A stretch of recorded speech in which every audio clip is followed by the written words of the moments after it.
This is the Lawrence County SportsNet, powered by LCAP. Gold heading back to Lawrence County. Your home for the settles under it. The C makes the catch. Perfection. The Shannon. Again, are your Class 2A state champions. Force out the third, and that will Mohawk is your 3A salt champions.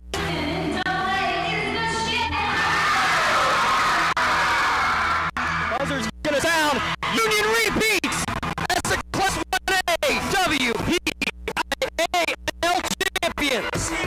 The top local athletes and the top sports moments all featured here, live or archived at lcsportsnet.com. Finally getting by one fender and gonna go all the way. Harrison on the ground finds one to one, rolls it in, up and good for two.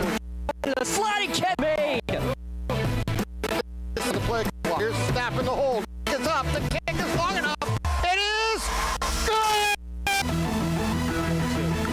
That's a flying ball deep.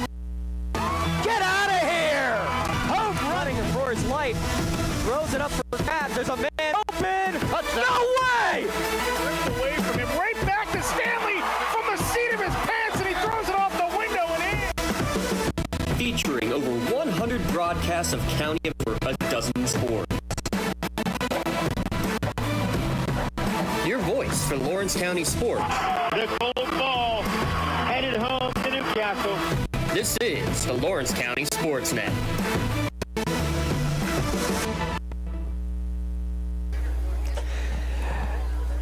Coming to you live from beautiful Bessemer, Pennsylvania, it's Wpial playoff football action here at Lawrence County SportsNet, powered by LCAP. Tonight, a Class 2A first-round matchup. The 7-seed Mohawk Warriors hosting the 10-seed Keystone Oaks Golden Eagles. Glad you can join us watching on the NFHS network or listening for free, live or archived at lcsportsnet.com. I'm James Dotson, Jay Moan alongside. Tonight's broadcast brought to you by Maley Chiropractic, by MVP Insurance, by the Newcastle Transit Authority, by the Red Zone, by Penn Ohio Bottled Water, by Maduro Bonner Law, by Gem Builders Incorporated, by Works in Progress Paint Services, by the Crane Room Grill, by Pontius Insurance, by Joseph's Marketplace, by Firefly Solar, the City Rescue Mission, Specialty Cookies by Lori Heights, the Tri-County Principals Association, the Mohawk Education Association, and Lawrence County Community Action Partnership. Both teams 4-2 in conference play. Mohawk coming in with a 6-3 overall record. Keystone Oaks at 4-5. Jay Moan, it's a very interesting setup when you look at it, because Keystone Oaks, the lowest offense of any of the playoff teams in Class 3A, but Mohawk giving up the most points of any team in the Class 2A postseason. It's an interesting contrast of styles that we're going to be looking at here with tonight's game. Does offense beat defense, or does defense beat offense? That's going to be the key of the game tonight. We'll talk about all those keys to the game in a few moments, but what we're going to do now is we're going to step aside for our first break here on the pregame show. We'll come back, we'll get ready, break this one down, get you ready for tonight's opening kick from Bessemer. Mohawk, Keystone Oaks, at 7:10 game. Back in a moment on the Lawrence County SportsNet, watching on NFHS Network. Just like going to the doctor, our homes need a checkup too. If your home is not properly weatherized, you could be at risk for symptoms that cause unhealthy ailments and higher utility bills. The Weatherization Assistance Program is the key to reducing utility costs and increasing comfort in your home. Services include an in-home energy audit to inspect your furnace and hot water tank, check for air sealing around windows and doors, and ensure adequate insulation and ventilation. Learn more at lcap.org or call the Department of Healthy Homes to get your checkup today. For 20 years, Maley Chiropractic has treated athletes of all ages to help them get safely back to the top of their game. Maley Chiropractic has 3 full-time doctors in their office, and all 3 are former area athletes who have had to battle injuries throughout their careers. They want to help you get safely back on your feet, but more importantly, help stop the injuries before they happen. Rehab before you rehab. Attention all high school student athletes. During your sports season, a $30 visit to the Maley Chiropractic office includes an adjustment and/or all therapy is necessary. From the athletes of tomorrow to the weekend warriors and everything between. Maley Chiropractic, keep you in the game.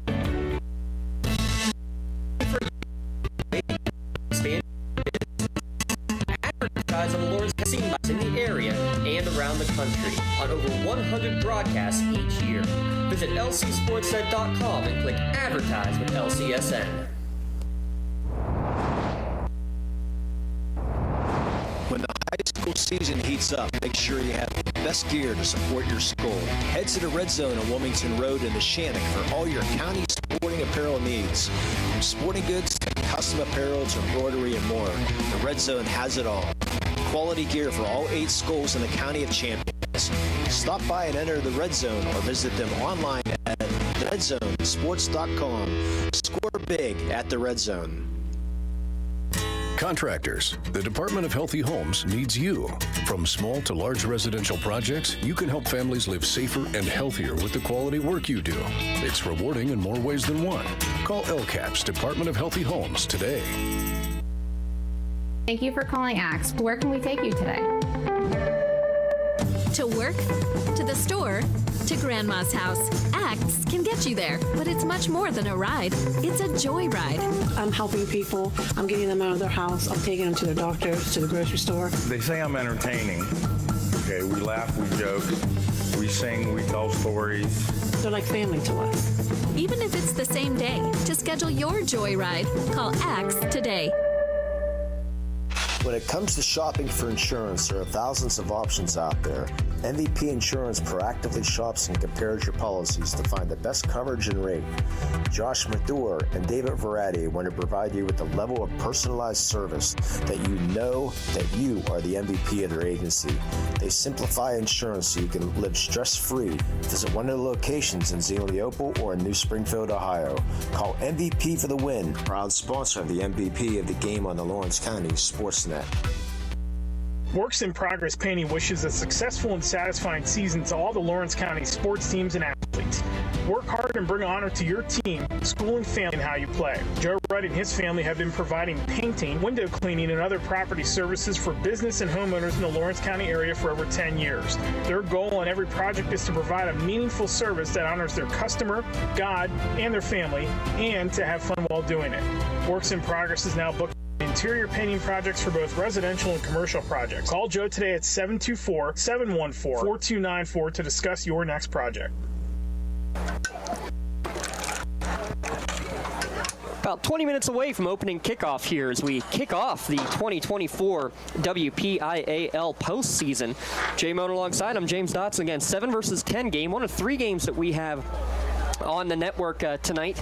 The also game we have in Class 1, a 4-seed Shannock against 13-seed Jeanette, and we also have the 7-10 matchup in the Class 1A tournament as well, with Laurel hosting California. How about that, though, Jay? We got 3 home playoff games in the WPIL. Oh, by the way, Elwood City has a bye, so they have their home game next week. So half of the county has a home playoff game, and Wilmington has a first-round bye, but they don't have home games in District 10. It's an impressive year, to say the very least, with these Lawrence County teams. I'll tell you what, I'm surprised they all made it that far. You know, at the beginning of the year, we weren't sure what was going to happen, but it's turned out to be a very good year for Lawrence County teams. Well, let's talk about this game, especially this team here with how Mohawk has been. We lost so many seniors from last year. Really didn't know what to expect. You know, you lose an all-time leader on the passing category. You lose an all-around great offensive and defensive player in an A.J. Verdi. You lose a couple of great linemen as well. You didn't know what this team was going to be. Some bumps early on, but they've played very consistently. And overall, I think the line especially you got to be really pleased with. Well, Bobby Fadden last year, he was an all-conference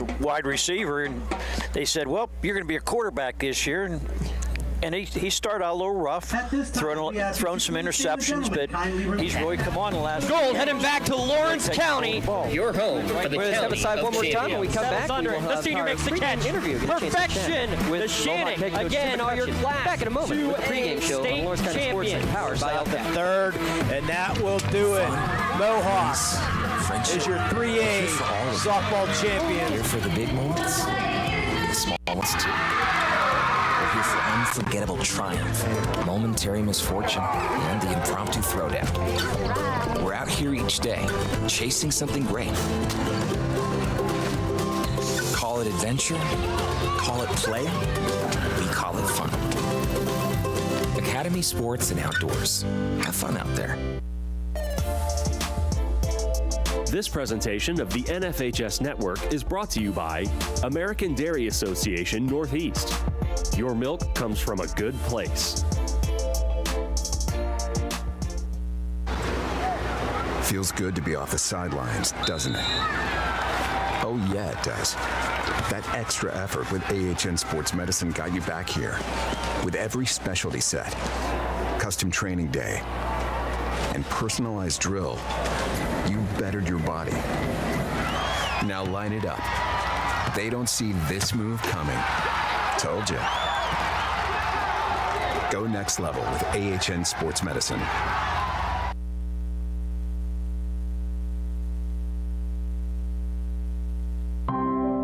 West University, we're making college make sense again for people who maybe thought college wasn't the answer. We're making college practical with programs tied to in-demand jobs that prepare you for success right away. We're making college accessible by breaking down barriers and offering more choices. We're making college approachable with faculty who understand where you're coming from and help you get where you're going. At Penn West, we're making college valuable again for people just like you. Learn more at pennwest.edu.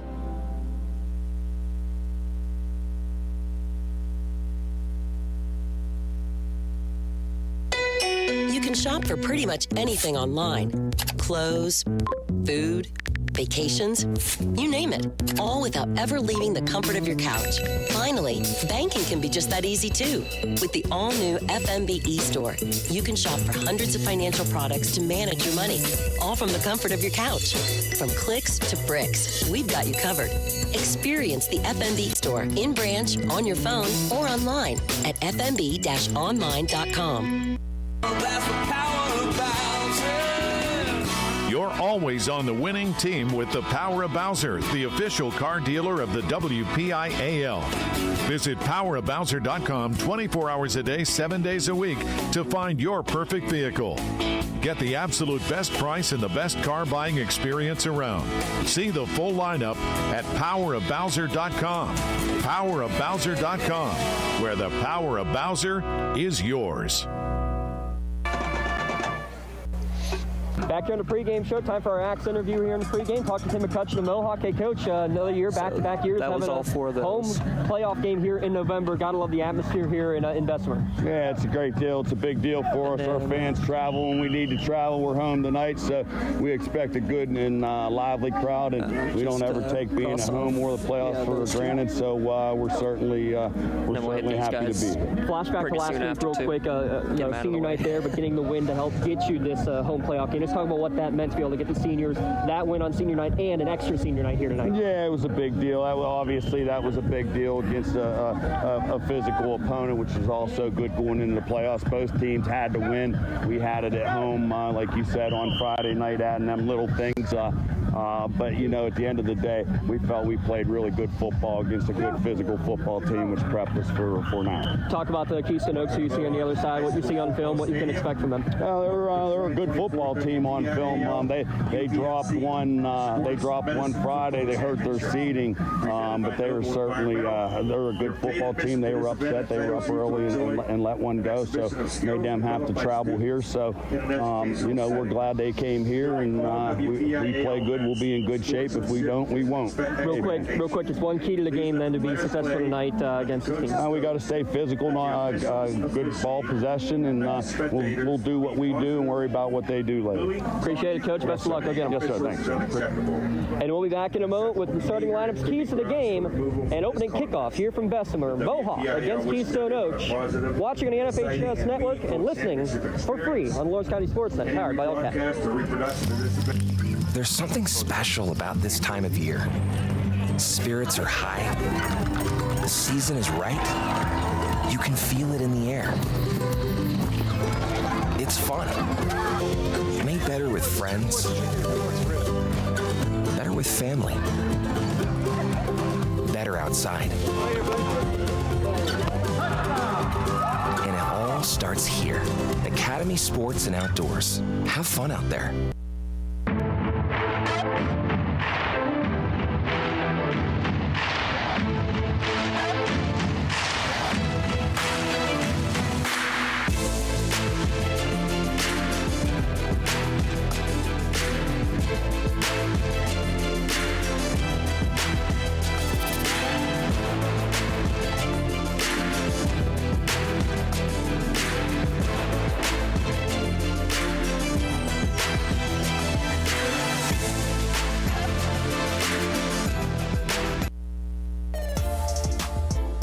This presentation of the NFHS Network is brought to you by Academy Sports and Outdoors. Have fun out there.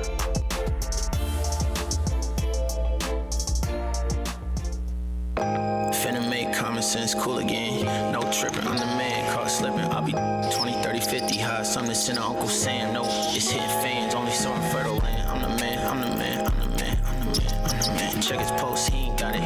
Send plans, more than likely, she about it. What he posts, more than likely, he ain't about it. Caught a wave, now we finally making noise. Y'all quiet, y'all timid, y'all shy. Illinois, put in work, finally got it sound, we got it. Illinois, y'all ain't even got no poise. Y'all know I'm the boy, I'm the boy, I'm the boy. That Axe pregame interview, thanks to our friends at Lawrence County Community Action Partnership, the Axe Transportation Buses. Axe is here to get you there. Lawrence County's door-to-door transportation service, open to the public. Axe takes people to work, play, or anywhere else they want to go. Call 724-652-5588 for more information. One of the things there that Coach McCutcheon kind of alluded to is, hey, now Keystone Oaks has to be the one to make the trip, an hour-long trip. It's actually the shortest trip for any of the county schools' opponents here tonight. Jeanette having to travel about an hour and a half. California, nearly a 2-hour drive up north here into Lawrence County. That's playoff football. Home field advantage. It means a whole heck of a lot here, Jay. You want to get this first victory in the home field and then go on to the next victory. One game at a time, and it is kind of nice, too, to get that one last senior night as well. Let's talk a little bit about this. We mentioned the scoring offense. Only 15 points per game for Keystone Oaks on the year, Jay, on average. That's the lowest of any team in the postseason in Class 2A, but Mohawk at 25 points allowed per game is the most of any of the postseason teams on the season. When you look at Keystone Oaks, we'll start with them. It starts with Billy Bricker, the running back. He has nearly half of the team's touchdowns on the year. They got a pretty good dual threat quarterback as well, though. They like to pound the football. They're going to try to slow this game down or speed it up, I guess I should say, make the game go as quickly as possible to work to their defense by slowing the game down. Yes, and Mohawk, on the other hand, they're going to try to stay on the field and keep Keystone Oaks in trying to catch them. And what's interesting about this, too, is that Mohawk's defense at times has played well this year, especially that game against Riverside. I mean, they held a very powerful running team, and Robbie Janis to just a couple of touchdowns over the course of the game. And really, it was a spectacular catch late in the game for one of those scores. So have to be feeling good about, if you're Mohawk, in terms of their ability to stop the run when you're going to play a run-heavy team with Brickner and Corliss out there. Yes, they definitely going to have a hard time stopping the Keystone Oaks running attack, but the defense is going to be the main part of the game to worry about tonight. On the other side for the Mohawk offense, you kind of alluded to it, Bobby Fadden, how about this? He's the all-time receptions leader and single-season receptions leader at Mohawk. Blake Logan, if he gets 7 catches tonight, he ties that record. Really? And it's Bobby Fadden throwing the ball to him. So it's kind of incredible how that shift has gone about in this past year of Bobby moving from wide receiver to quarterback, but Blake Logan stepping right in. 43 catches on the year. He hits 50. That's how many Bobby caught last year. It's just one of those crazy stats you really weren't expecting to be hearing from this Mohawk team this year. Yeah, Bobby Fadden, I mean, he's quite the ball player. Any sport he plays, he's excellent at. I mean, he plays baseball, he plays basketball, and he golfs also. Yeah. I mean, he does it all. And I know he leads the team with 22 touchdowns this year, 15 TDs passing, and he has 7 rushing, and he also has 518 yards rushing. So he's definitely a dual threat quarterback. Yeah, just shy of 2,000 total yards. You're right. The number, though, he is talking about is the number 10. That's the 10 interceptions on the year. If they can avoid the turnovers, Jay, you can't give Keystone Oaks any short fields tonight. No, they can't. And Bobby did have a chance, like I said, earlier in the year. I think it was a 12-to-10 ratio, which wasn't too good. Mm-hmm. And he had 3 touchdown passes last week, and he's taking better control of the ball. Yeah, taking what the defense gives him, and that's going to be the key. You mentioned Blake Logan, far from the only option, though. You got Joey Nail, a great tall receiver out there as an option. Landon Argero, Connor Hart, 2 good receivers. And Jackson Chapman, a do-it-all tight end, kind of fitting in more on offense this year. Coach McCutcheon talked about him all last year. year and early this year that he should have been probably an all-conference defensive player, but he had his biggest games in the postseason. This is where he shines. You're going to see him on defense shining, but I think you're going to see a lot of him on the offense in that tight end kind of fullback HVAC role tonight. I know in the defense, last game we did with him, he had a lot of tackles. We mentioned his name several times through the evening. Yeah. And then on offense, I believe he had a touchdown catch that night too. He did, and he was over or just shy of 100 yards last game. 2 weekends ago, he did surpass that 100-yard. I mean, that's what impressive there. You have a tight end who can make a 87-yard touchdown reception. It shows he's got the wheels as well. And oh, by the way, he'll get some carries on the course here. He's got a rushing touchdown as well. Let's talk about that rushing game. Sam List, Cash Stratton, a good 1-2 punch. Sam List kind of getting the more heavy workload. The senior, you love seeing that though, because he missed almost all last year with an injury, Sam List, and he's been coming out and he's been the workhorse throughout the majority of this game of this season. Sometimes the running game hasn't been great, but they still stick at it because they know that if they get 2 or 3 yards, the bigger gains will open up later on in the game. Yeah, sometimes you have to take as long as you get 2 or 3 yards every carry, that's not bad. It's when you go to those 3rd and 7, 3rd and 8 is when you have a problem. Just a few minutes away from opening kickoff here in Bessemer. Tell you what, let's take one last time out. We'll come back in a moment with the keys to the game and the starting lineups here from Bessemer. Mohawk, Keystone Oaks. Back in a moment on the Lawrence County SportsNet, powered by LCAP. Thank you for calling AXE. Where can we take you today? To work, to the store, to Grandma's house. AXE can get you there, but it's much more than a ride. It's a joy ride. I'm helping people. I'm getting them out of their house. I'm taking them to their doctors, to the grocery store. They say I'm entertaining. Okay, we laugh, we joke, we sing, we tell stories. They're like family to us. Even if it's the same day, just get your joy ride. Call AXE today. When it comes to shopping for insurance, there are thousands of options out there. MVP Insurance proactively shops and compares your policies to find the best coverage and rate. Josh Mathur and David Verratti want to provide you with the level of personalized service that you know that you are the MVP of their agency. They simplify insurance so you can live stress-free. Visit one of the locations in Zeno-Leopold or in New Springfield, Ohio. Call MVP for the win. Proud sponsor of the MVP of the game on the Lawrence County SportsNet. Works in Progress Painting wishes a successful and satisfying season to all the Lawrence County sports teams and athletes.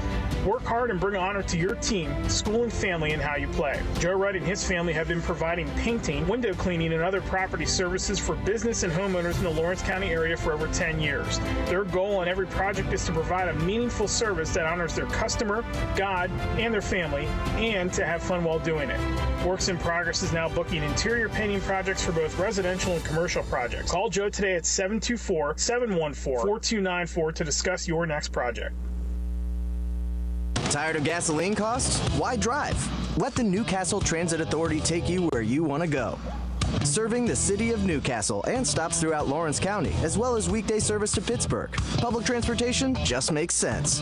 Why drive when you can relax and ride? For more information or for route schedules, log on to newcastletransit.org. The Newcastle Transit Authority, going your way. And remember, senior citizens ride free. Since 1911, the City Rescue Mission has been serving our community by providing food for the hungry, shelter for the homeless, and hope for the lost. We continue to love all that come through our doors, extending mercy and providing grace just as God has done for each of us, serving with a compassionate heart and sharing the good news of the gospel and the hope we all have in Jesus Christ, just like we've done since 1911. We can't do this alone, and we continue to need your help.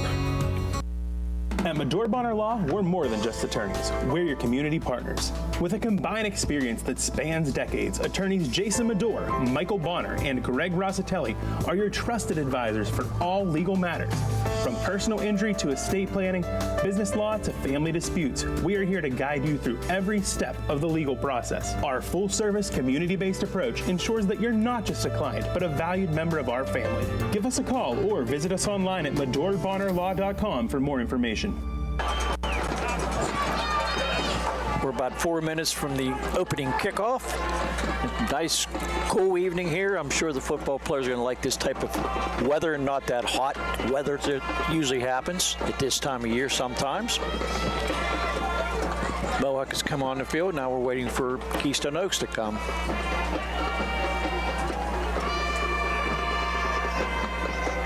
Up there they are. See if the captains come out for the coin toss.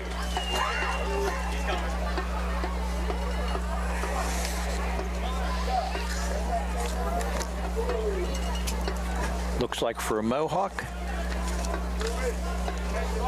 we have number 12, Connor Hart, number 26, Sam List, number 5, Blake Logan, and number 84, Captains for Mohawk. Chapman. Number 5, Blake Logan. Number 12, Connor Hart. Number 26, Sam List. Number 84, Jackson Chapman. For Keystone Oaks, number 7, Brendan Quarles. Number 10, Jack Himnack. Number 22, Billy Bricker. Number 53, Roman Talaran.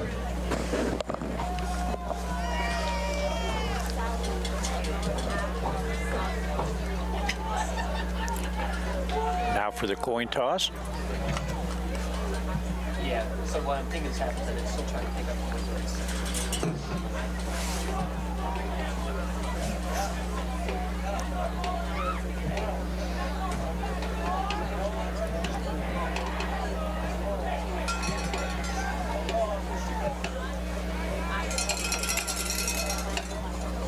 Don't shut nothing.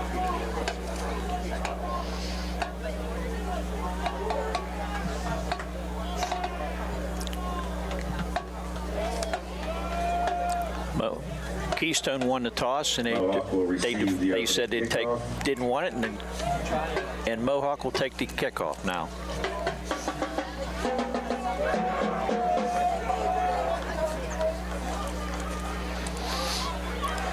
Mohawk deferred to the second half, or Keystone Oaks deferred to the second half.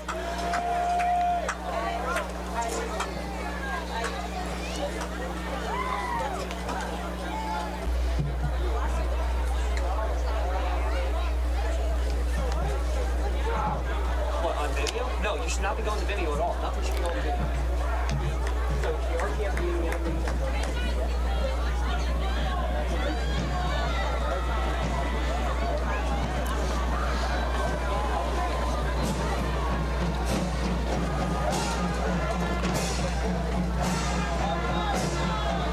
Luke Philstein ready to kick off, and for Mohawk,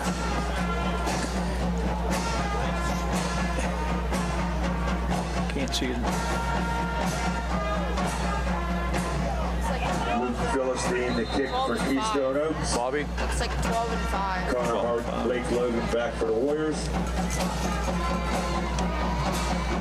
Connor Hart and Blake Logan back for the Warriors. And here comes the kickoff. Short bouncing kick.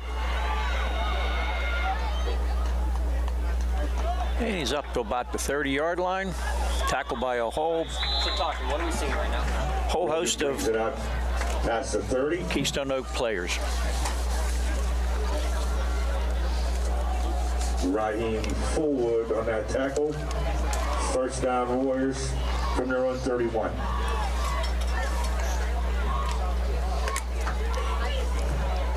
Bobby Fadden coming out to play quarterback. Looks over to the coach for his plays.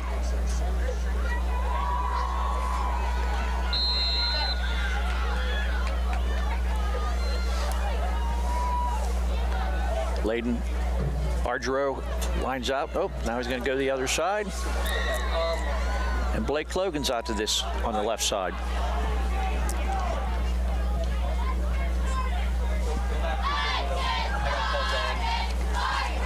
First play. Oh, it's going to be a pass. Oh, beautiful catch by Blake Logan. Fadden put that ball right in his hands, and Logan went 30 yards down the field. Last reception of Blake Logan. First down, Warriors on the 39-yard line. First down on the 39-yard line for the Warriors. One play, one first down.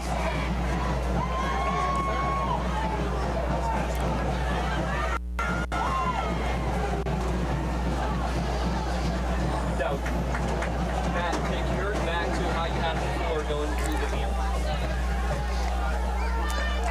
Mohawk set. Okay. Pass to Fadden. It should be the Gmail account. No, he faked it, and there he goes down the sidelines. Forget 15-yard gain.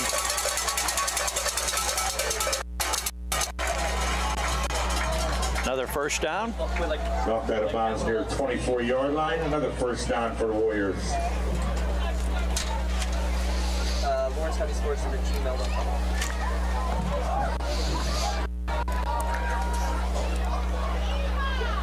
First two plays, 2 first downs for the Warriors. Going right down the field. See what Bobby comes up with this time.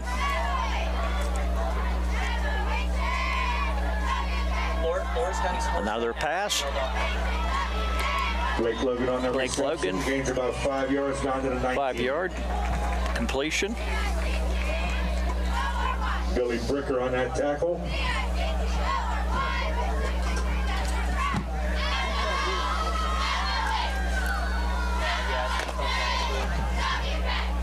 Shouldn't have had to do that.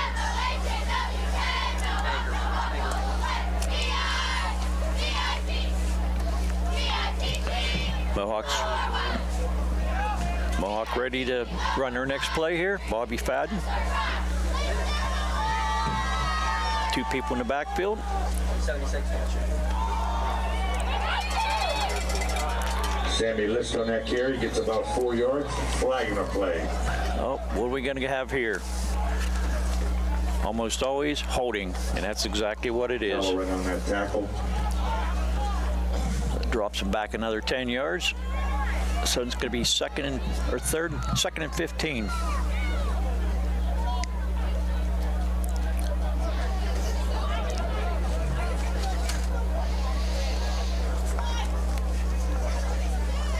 So repeat second down. It'll be second down of 15 from the 29.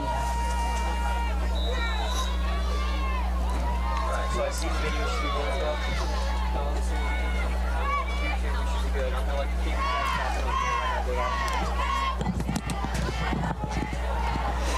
All right, we got those technical difficulties out of the way elsewhere. Second and 15 here. After the 5-yard gain, was a hold. First penalty of the game. They're going to go fake pitch and go bubble screen back near side. Ardro, though, can't haul it in. Jay Mono, good little effort. Couple of big plays early, but now because of the penalty, third down and long. And that's what you don't want. I think if Ardro had caught that ball, we might have gained 8 or 10 yards. He had a wide open crease there.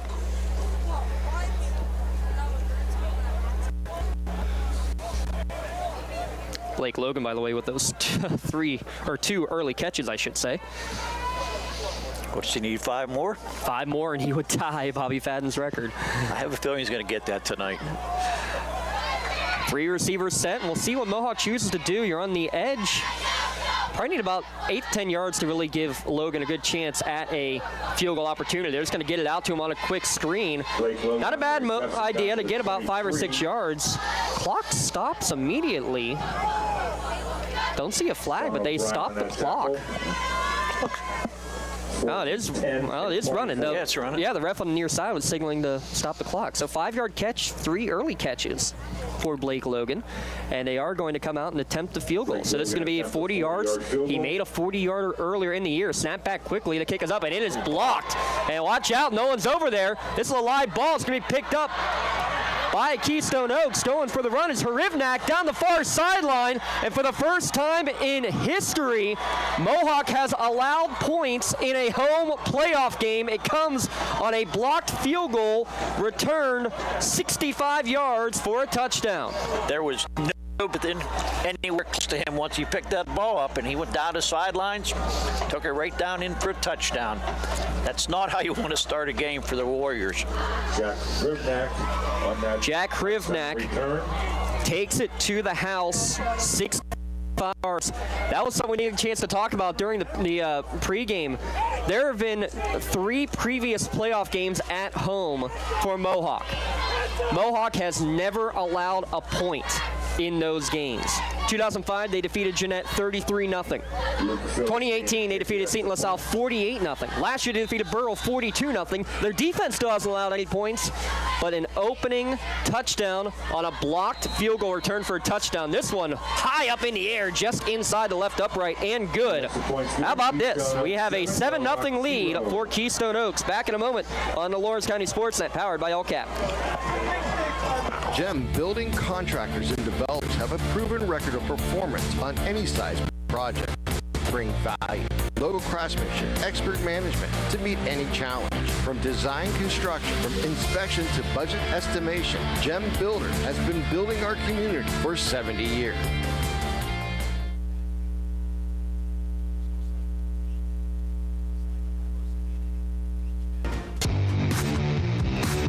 When it comes to protecting those you love, the businesses you've built, or the things you've earned, you need someone you can trust. Who better to protect your interests than a local insurance agent? Pontius Insurance is a team of local agents helping local residents in Lawrence County and surrounding areas, specializing in auto, home, business, and life insurance. Come see Dan Pontius, Jessica Dix, and Tracy Giddings, and the rest of the team at Pontius Insurance, and receive the personalized service you deserve.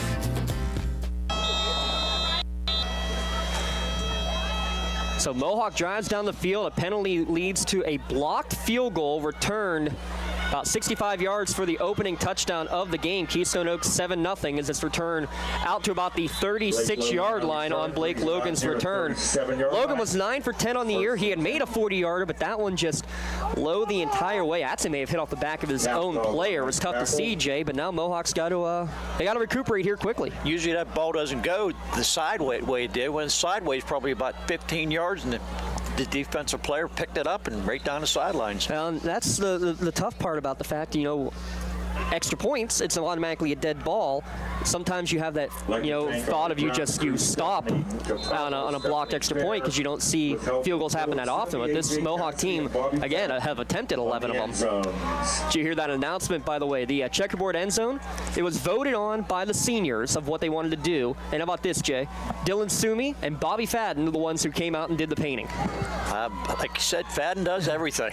Literally. Hand off, Sam List. He's going to get out past the 40-yard line out to the 42 for a gain of 5. Actually, that was Cash Stratton on that first carry of the night. Let's look at those works in progress keys to the game here real quick, Jay, because special teams was a key for Mohawk, and scoring early had to be a key for Keystone Oaks scoring at all because it hasn't happened here. That's a great way to do it, the special teams for KO. They didn't even run an offensive play and got 7 points.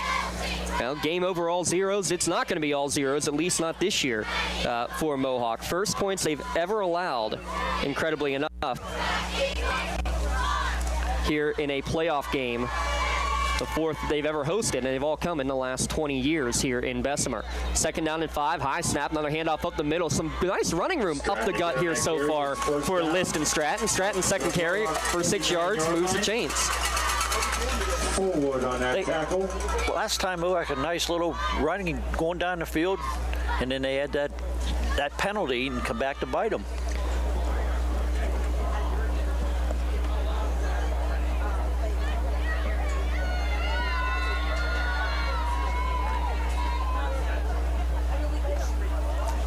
Get the ball near midfield. 8:05 remaining in the opening quarter here at lcsportsnet.com. And if you're watching on the NFHS network, another high snap, third straight run of this drive. Stratton breaks off a couple of tackles, gets across midfield, across the 40, down to the 35-yard line for a big gain. 16-yard pickup. Cash money, Cash Stratton. He got that hole, and he just went straight forward, north and south. No, not east and west stuff. He went north and south and gained 16 yards there. 3 straight carries. We'll see if they continue with Cash. Kind of a little thunder and lightning, really, when you think about it, the way these two guys have worked throughout the course of this year. It's a shopping pound game, really getting it done so far. MVP Insurance proactively shops and compares your policies pass by to find the best coverage and rate. Josh Madure and David Verratti. Threw it 4 times on the first run. Here's a little reverse inside handoff. Cash Stratton from the H-back position. He's got another first down inside the 20, down to the 15-yard line. A little misdirection. And they are taking advantage of some big holes up front from this Mohawk offensive line. That was a nice hole, and he hit it perfectly. Another 16 yards down the field. 19 officially, down to the 16, as you see on your LCAP instant replay. 4 carries on the drive for 46 yards. They want to run the ball, and that's exactly what they're doing. Yeah, not messing around here as they have entered the red zone. Make sure you stop by the red zone on Wilmington Road here, just up the road in Neshannock Township.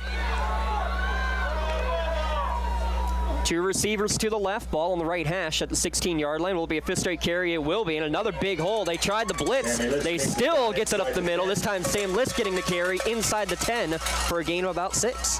Tackle by Carmen Pellerin on that tackle.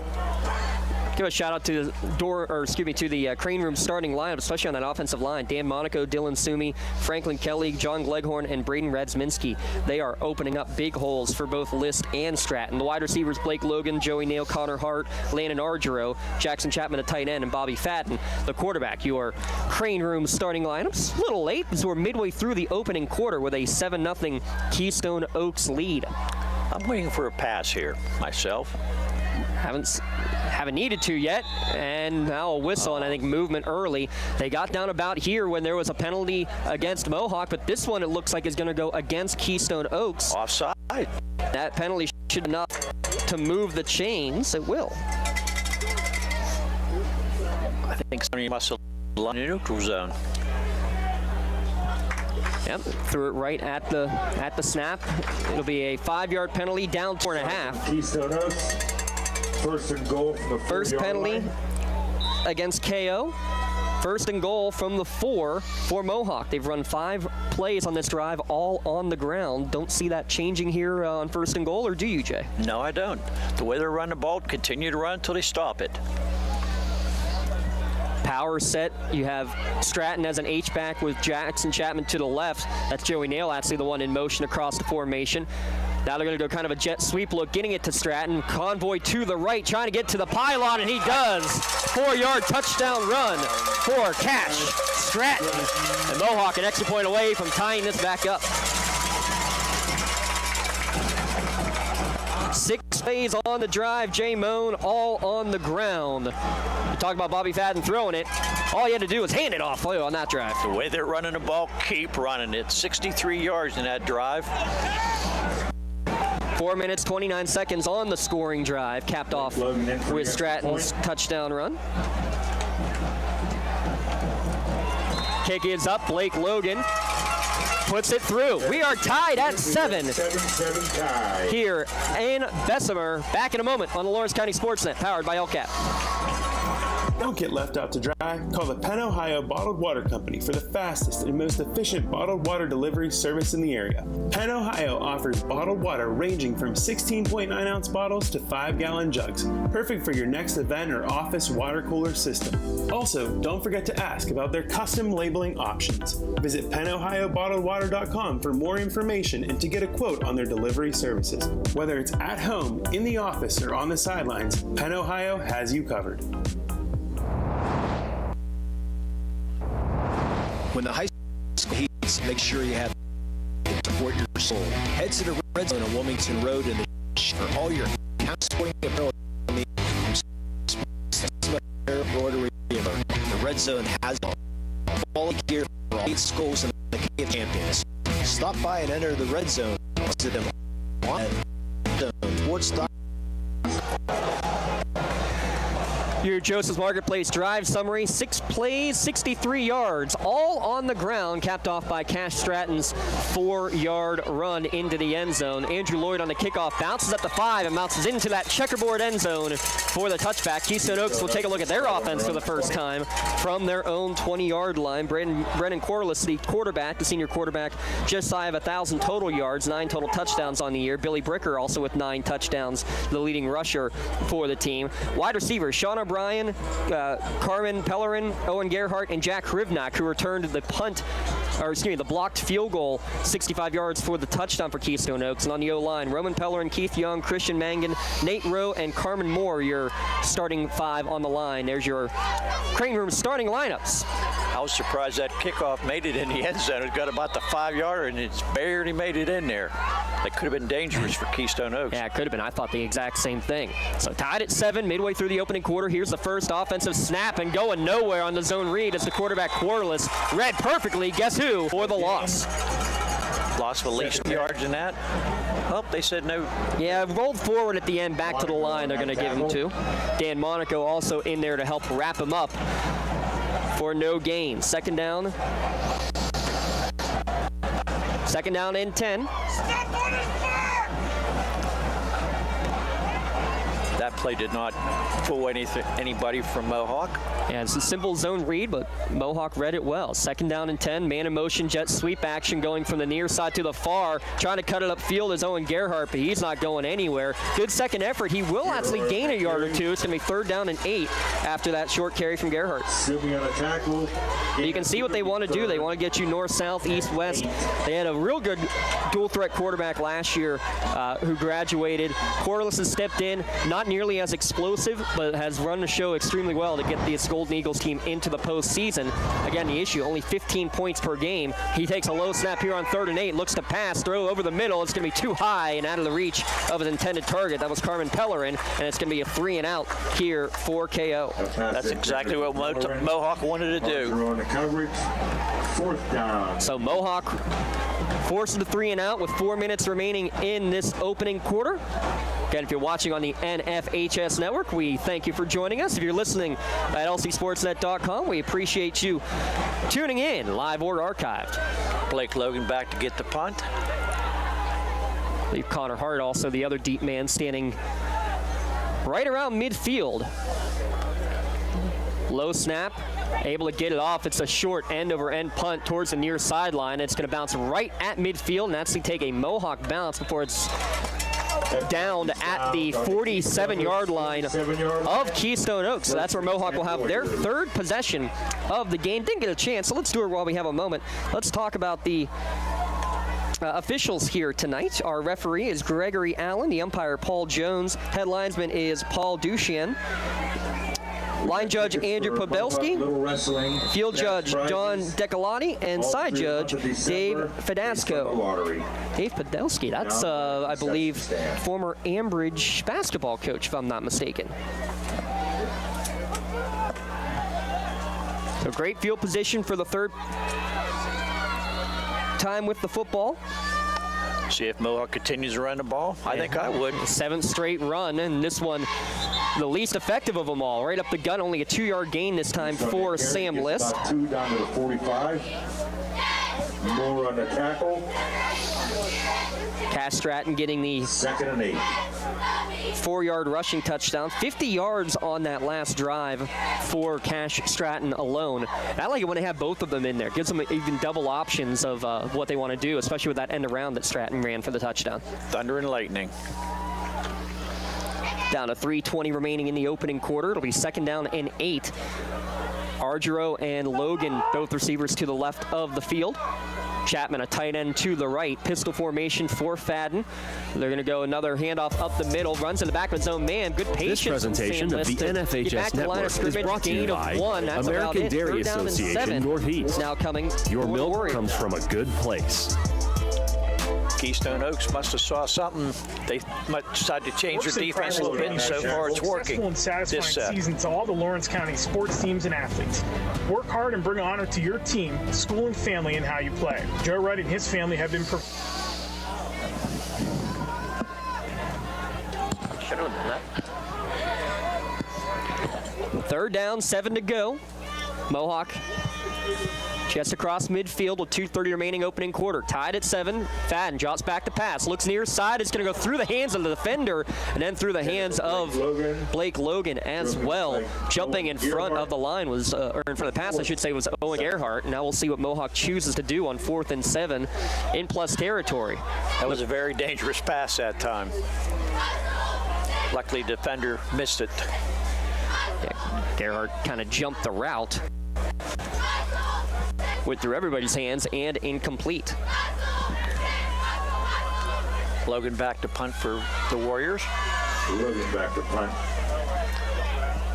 Return man standing at his own 10. We'll see if Logan is able to pin the Golden Eagles deep. Little rugby-style punt, end over end, coming towards the near sideline, though. Short punt taken at the 17-yard line, tiptoeing the near sideline, and there's going to be a whistle stepping out of bounds at the 27. So a good return from Gerhardt of about 10 yards. That's where KO will take over with 2:15 remaining, opening quarter, tied at 7. At the 27-yard line. Hey, while we have a quick moment, let's take a look at the... see if we have them on here. Our brackets here in Class 2A.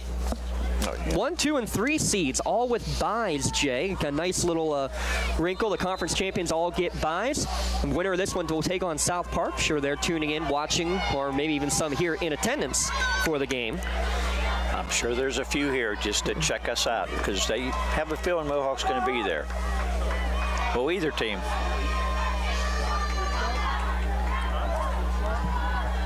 Low snap, pistol set, 3 receivers left. They're going to hand it off up the middle, and so far, no running room whatsoever. KO backs.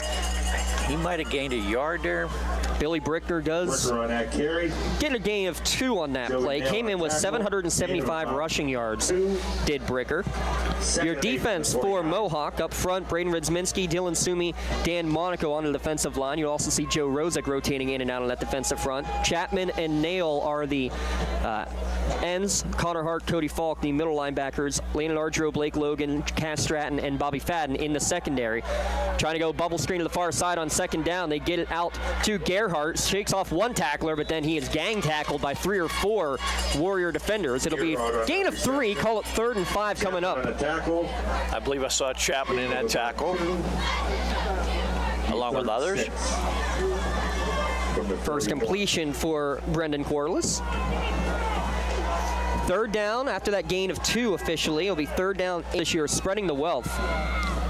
Has Corliss throwing the football. Gerhardt now leading the team with 16 receptions on the year after that 2-yard pickup. A little check with me. They're going to check at the sideline. Trips right, under a minute to play here in the opening quarter. 3rd down and 6. They reset the formation. Corliss looking to the lone receiver to the left. Pumps, no one open. Now he's going to take off and run to the far sideline. And he is ushered out of bounds with authority on that far sideline. Thought it was Cody Falk on that tackle. Boom, laying down the lumber. Good idea to try to scramble, Jay, but Cody Falk reading it the whole way. I thought when he first took off he was going to get that first down, but Faulkner said no. You're going down, and he definitely took him down. So neither team being very successful on these 3rd downs. How about this? The offense staying out on 4th down. And 3. Yeah, about 3 to go. Now we're going to go kind of into a dropping back for a little quick kick, and they do get it off, but it's an end-over-end short kick. It's going to bounce near midfield. Again, take a sideways hop. It's going to be a punt of just about... what? That punt is down on the Mohawk. 18, 19 yards. Mohawk will take over 1st and 10 at their own 46. 35 seconds remaining in the opening half. While we have a moment, give a shout out to our friends at Penn Ohio Bottled Water. Didn't have an official podcast this week for the playoff preview. Hopefully we'll be able to get one up there for your first week of playoff action recap. Make sure you give Penn Ohio Bottled Water a call. Broadcast. Tickets. Delivery of your 3 or 5 gallon water cooler systems. WPIAL. One of the other big stats, we already talked about it. Mohawk giving up their first points in a playoff game at home in program history. But how about this for another fun one, Jay? This is game number 100 for Coach McCutcheon. Really? Well, it would have been 100 last week, except for their game technically didn't happen against Shenango. So that one doesn't count. That makes this one game number 100 officially. Cass Stratton gets a carry right up the gut, puts it right to midfield. Pick up a 4. For the most part, lots of room up the middle in this first quarter for the Mohawk runners. But at the end of the first quarter, it's a 7-7 score line. A block punt return for a touchdown for Keystone Oaks. Mohawk with a Cass Stratton touchdown to knot it up at 7 as we go to the end of quarter number 1. We'll be back in a moment. You're watching on NFHS Network, listening live or archived on lcsportsnet.com, powered by LCAP. When it comes to shopping for insurance, there are thousands of options out there. MVP Insurance proactively shops and compares your policies to find the best coverage and rate. Josh Mathur and David Verratti want to provide you with the level of personalized service that you know that you are the MVP of their agency. They simplify insurance so you can live stress-free. Visit one of the locations in Zeliopol or in New Springfield, Ohio. Call MVP for the win. Proud sponsor of the MVP of the game on the Lawrence County SportsNet. Hey, Mom, do you need a ride to the store today? Oh, no thanks, hon. I got it covered. Mike's taking me. Okay, well, you have a doctor's appointment tomorrow, right? I can take you to that. No, I got it covered too. Mike's taking me. Mike? Yes, Mike's my Axe driver. Picks me up right at my door and even helps carry my groceries. It's so convenient to schedule and ride with Axe. Wish I would have called him sooner. Okay, Mom. Sounds like you got it covered. I have an apple pie ready to eat. How about you help me with that? Firefly Solar is a proud sponsor of LC SportsNet. From our regional business partnership to our community benefits agreement with local schools, Firefly Solar is dedicated to being an outstanding neighbor and beacon of economic support for the Lawrence County community. Let's create a stronger energy infrastructure while preserving the agricultural beauty of Lawrence County. Visit fireflysolarpa.com for more info about the Firefly Solar project. Firefly Solar, creating a brighter future in Lawrence. Bobby takes a handoff. Nope, Bobby fakes. How about Fadden with the keeper, trying to get to the outside. Stretched out well, though, by the defense as we start quarter number 2. Fadden's going to pick up 2. It'll be third down and about 4 to go.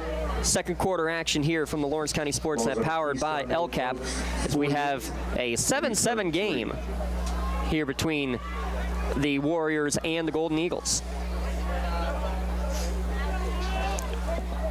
3rd and 4. I thought Bobby had more yardage when he started out that outside, but the defender come up and grabbed him and pulled him down. Yeah, did a great job again of extending the play to the outside. I believe that was Tafkov, excuse me. 3rd down and 4 for Fadden and company. Handoff up the middle. Good job to cut to the outside, and he's going to get enough for the first down. Stratton on the carry up the gut. 7 carries for over 60 yards already for Cash. The offensive line has definitely opened some very big holes for him, and he's hitting them perfectly. Official 7 carries for 60 yards. There's your first 3rd down conversion of the game. Kafkov again in on the stop. Mohawk, 7 first downs. Keystone Oaks with none. But they have 7 points. 65-yard blocked field goal from Jack Rivnak to get us started here. Mohawk with a big answer. Now driving, tied at 7 early second quarter. Fadden, pistol set, play action. He's going to roll to the near side, gets around one defender. Going to now fire one down the field towards the near sideline. He's just going to run out of real estate. Was looking for Chapman on the out route down near the 10-yard line, but he was being chased from behind by 2 or 3 guys. Was Fadden had to throw it on the run and couldn't keep it in bounds. That was a nice throw, but just couldn't keep it in bounds, like you said, because he had defenders chasing him down from behind. Couldn't set and throw right. Chap had a step there on Bricker, excuse me. I like the idea of going for a deep pass, so you're running it well, you get into plus territory, take a shot down the field. That was only first down. They still have 3 downs. This is probably 4 down territory. 2 receivers to the right, and they're going to go handoff up the middle. Good cut in the hole there from Cash Stratton, coming towards the near side, still fighting up the middle. And he's going to get close to the line to gain. Looks like Mark just short. Give him a gain of 9. But how about Cash Stratton coming to play here early on? He is really running hard, but the holes are great for him to get through, and he's hitting them perfectly. Stratton coming in 306 yards and 5 touchdowns. Got his 6th rushing touchdown of the season on the second possession of the game for Mohawk. Combine that with Sam List at 570 yards and 7 touchdowns. Again, they've been a great 1-2 punch, and throwing Fadden as the 3rd big rushing option over the course of this year. Now a 3rd and 1, tight formation now in the pistol. They'll be Stratton up the gut again. He's got the first down. Held up initially, but then fights forward across the 30 down to the 28-yard line. It's going to be a pickup of about 5 more yards. 8-yard line. And part of it, too, Jay, they can stay rested when you're rotating in and out between List and Stratton. And they bring other offensive linemen in, too, which is nice. Yeah, going to rotate in. It looks like Trey Gangone is going to check in for a moment. And Argiro checks in, too. Landon Argiro. Fadden gets the call from Coach McCutcheon. In his 10th season, mentioned it, this is game number 100 officially for Coach McCutcheon in year number 101 for Mohawk football in program history. Only their home playoff game, as this time on the left side, breaking away from a tackle in the backfield, inside the 20, down to the 10-yard line is Cash Stratton. Pickup of 18. This guy is running like his life depends on. He's had an incredible start to this contest. Those holes are so big, and he's just perfectly reading his blockers well. And really on that one, had to break away from a tackle in the backfield. And as soon as he does that, he's got plenty of space, and Mohawk again enters the red zone. Ball on the left hash, 15 on the play clock as Mohawk breaks the huddle. 1st and goal from the 10. I would just feed Cash as long as they can. 3 receivers bunched to the right. They are going to go fake there, an inside handoff. This time it's Stratton coming from near to far. That's the play they scored the touchdown on, but this time well read by KO. Short gain of maybe 1 or 2. 2 yards. I believe that was Rowan Pellerin making the hit after a 1-yard gain.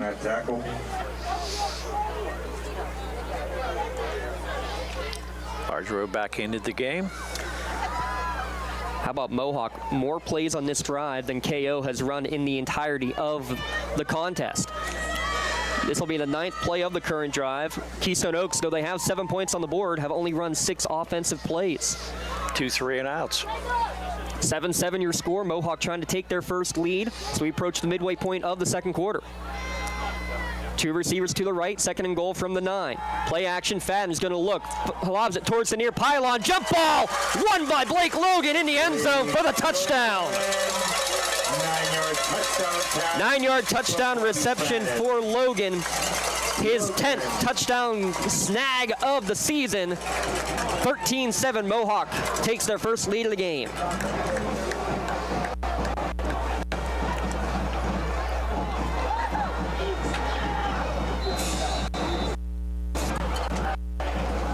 For the extra point. Good job on the jump ball, able to find it, high point it before Bricker could get his head turned around, and then Logan tacks it on. The county's leading scorer with the PAT makes it 14-7. Mohawk with the lead. We'll take another timeout. Be back in a moment. 7:14 remaining in the first half. First round playoff action on the Lawrence County SportsNet, powered by LCAP. Is that 54 yards? Firefly Solar is a proud sponsor of LC SportsNet. From our regional business partnership to our community benefits agreement with local schools, Firefly Solar is dedicated to being an outstanding neighbor and beacon of economic support for the Lawrence County community. Let's create a stronger energy infrastructure while preserving the agricultural beauty of Lawrence County. Visit fireflysolarpa.com for more info about the Firefly Solar project. Firefly Solar, creating a brighter future in Lawrence County. Contractors, the Department of Healthy Homes needs you. From small to large residential projects, you can help families live safer and healthier with the quality work you do. It's rewarding in more ways than one. Call LCAP's Department of Healthy Homes today. So the field position game works out. Mohawk gets a decently short field, and they're able to capitalize with the touchdown. Now on the kickoff return, 14-7 Mohawk with the lead. Return here for Bricker. Good return on the near sideline down to about the 40-yard line. Best field position to start a Keystone Oaks drive, but now they have the ball trailing for the first time in this game. 14-7 with 7:06 remaining in the first half.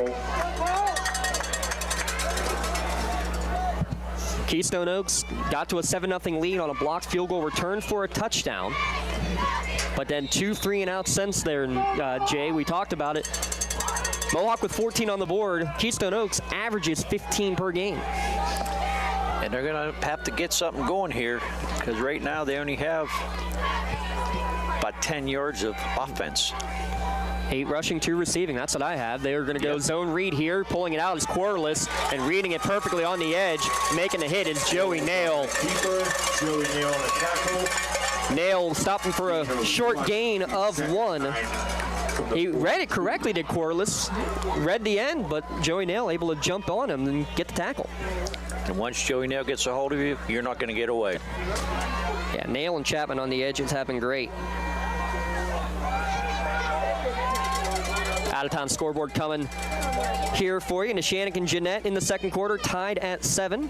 South Allegheny leading Waynesburg 13-7. Winner of that one will take on Elwood City. Laurel and California, the Greek battle. The Spartans and the Trojans scoreless.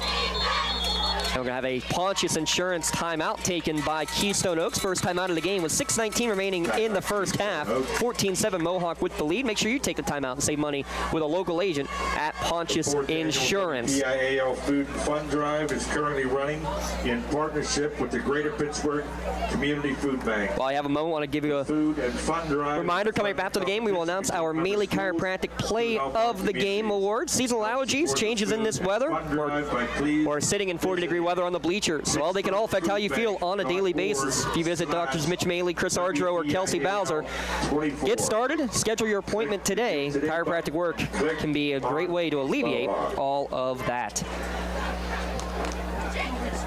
So not a lot of room running the football so far for Keystone Oaks. As you mentioned, Jay, just 11 total yards of offense now through the first quarter and a half. Mohawk, for the most part, has been controlling it offensively.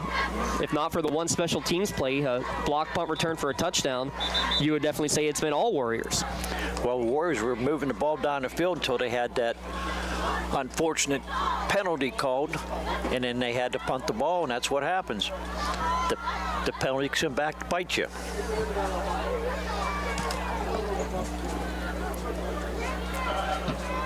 Delay coming out of the timeout. Looked like they had to make sure equipment was set up, and now we are ready to go. Ball on the left hash, 3 receivers to the right on 2nd down and 9. Keystone Oaks with the ball at their own 42-yard line. Dropping back is Corliss, now stepping up in the pocket, getting chased down from behind. Joey Nail, back-to-back tackles. Stops that for another just 1-yard gain.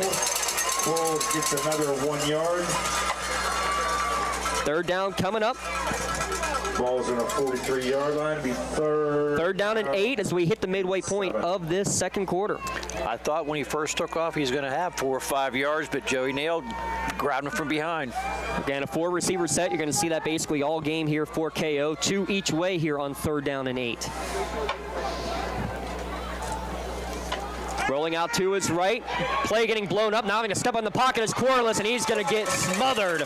Take your pick. 3 or 4 different Mohawk Warriors in there on the tackle. And the first one off the pile is big number 11 again, Joey Nail. Will get the sack, and it's going to be another KO 3 out. And Stratton on that sack. That's 3 going to be 4th and 11 from their own 40-yard line. Brad Sminsky in there. All sorts of black jerseys. He had no time at all to get that ball off. And tried a quick kick last time. Traditional punt formation this time on 4th and 11. Low knuckleballing punt is going to bounce at the 33-yard line of Mohawk. It takes a KO bounce to about the 25-yard line. With 4:50 remaining, Mohawk will take over 1st and 10, leading 14-7.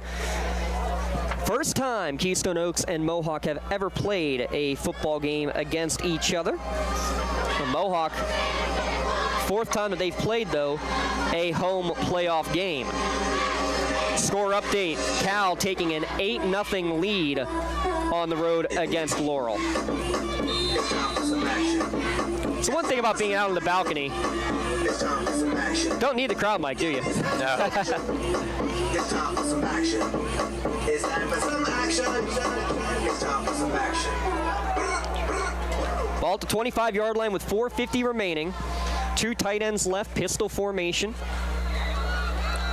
Fadden takes the snap, zone read, he keeps it because he's got a hole, big near side, big gain across the 30, across the 40, close to midfield before he's dragged down from behind. I think that was a designed run. He saw the hole the other way and just kept it himself for a 24-yard gain. Beautiful move by Fadden. He could hit that corner and he just went down the field. The Mohawk running game having its way. Stratton, 11 carries for 93 yards. He's had basically just 2 drives where he's been the workhorse. Fadden now with 42 rushing yards. Sam List, the starting running back, just 4 carries for 14. He's in the backfield now. Sidecar left on 1st and 10. Ball marked right at midfield. 2 tight ends to the right. They're going to go with a little end around. Logan's going to get it going from the near side to the far side. Going to try to get to the corner. A little shake and bake to get around one defender across the 45. Lowers his shoulder at the first down marker. He's going to be about a yard short. But again, opening up the playbook, finding a way to get the ball into your playmaker's hands. That's what you want to do. Just keep them guessing. You don't want to keep doing the same thing all the time. No matter what they try, they can't seem to stop them right now. Had a 9-yard touchdown catch, did Logan earlier in the game. A 9-yard rush there. Which I'm going to check. Yeah, I have that as his first rushing attempt of the year.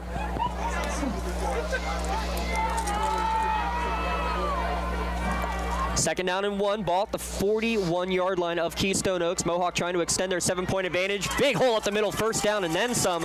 Inside the 35, down close to the 30-yard line for Sammy List. Give him a gain of 11. That was a nice run by List. That up the middle, they just seem to have all kind of holes open up for them. Yeah, big shout out again to this offensive line. Franklin Kelly, the center. Dylan Suming, John Gleghorn, the guards. Braden Redsminski and Dan Monaco, the tackles. They have been plowing the way here in the early going. Now we got the loud music. Feels like a Steelers game, playing music after every down. Gotta be careful, you can get yourself a penalty if you don't stop the music in time. Couple men in motion, second man coming through on a jet sweep action. I believe that's Stratton coming to the near sideline, dragging tacklers forward down close to the 20-yard line. Cash Stratton goes over 100 yards with that carry. Another first down. Another first down for the Warriors. Needed 10, got 10, got him 12. 3 yards. There's a Keystone Oaks player down at the end of this play as well. He's tying the other guy's shoes, James. Oh, okay. Just an equipment timeout. That was nice to the defensive lineman to tie the other defensive lineman's shoe. Clock winding, under 2.5 minutes to go now. Ball right at the 20-yard line, 1st and 10. As Mohawk ground and pound has worked well today. They're going to go play action this time. Rolling out to his left, Fadden now has to step up in the pocket, scrambling around, still looking, had a man open down the field, but couldn't get the ball off as he had defenders all over him, but still scrambles forward for a gain of about 3 yards. Even when it goes wrong, it goes right now for Mohawk. He had a man wide open and just could not get the ball out to him. Smart just to take the ball down and run. That's what I was going to say. That's what he may have tried to force to get rid of earlier in the year, right, Jay? Yes, exactly.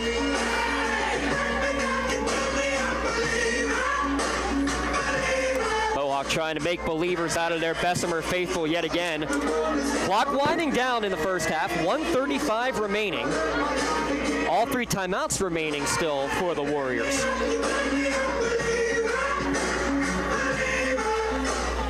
Second down and 7 from the 17-yard line.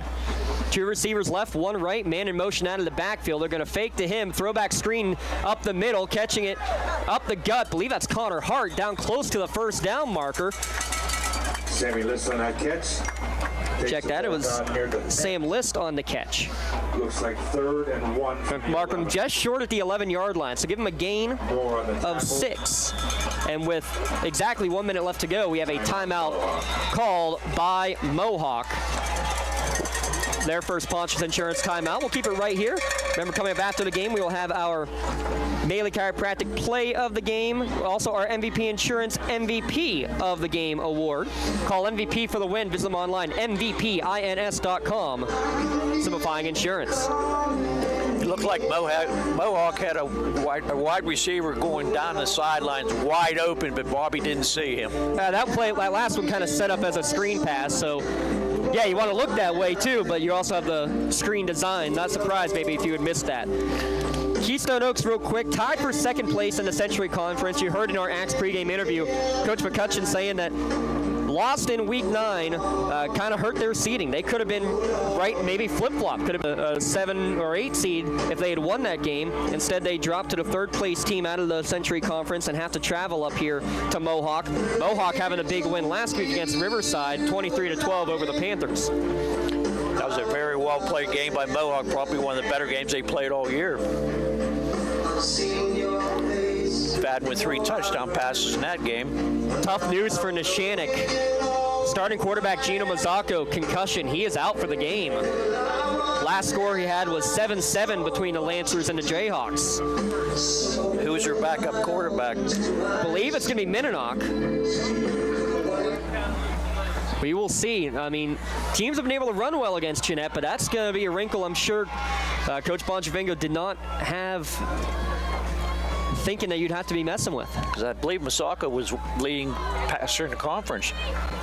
Leader in the conference, 2 in the county. 3rd and 1, Sammy List right up the middle, easy to the first down to the 6-yard line. He picks up 5. Chains move yet again. Mohawk 0 for 2 on their first 2 third downs, now 3 for 3 ever since.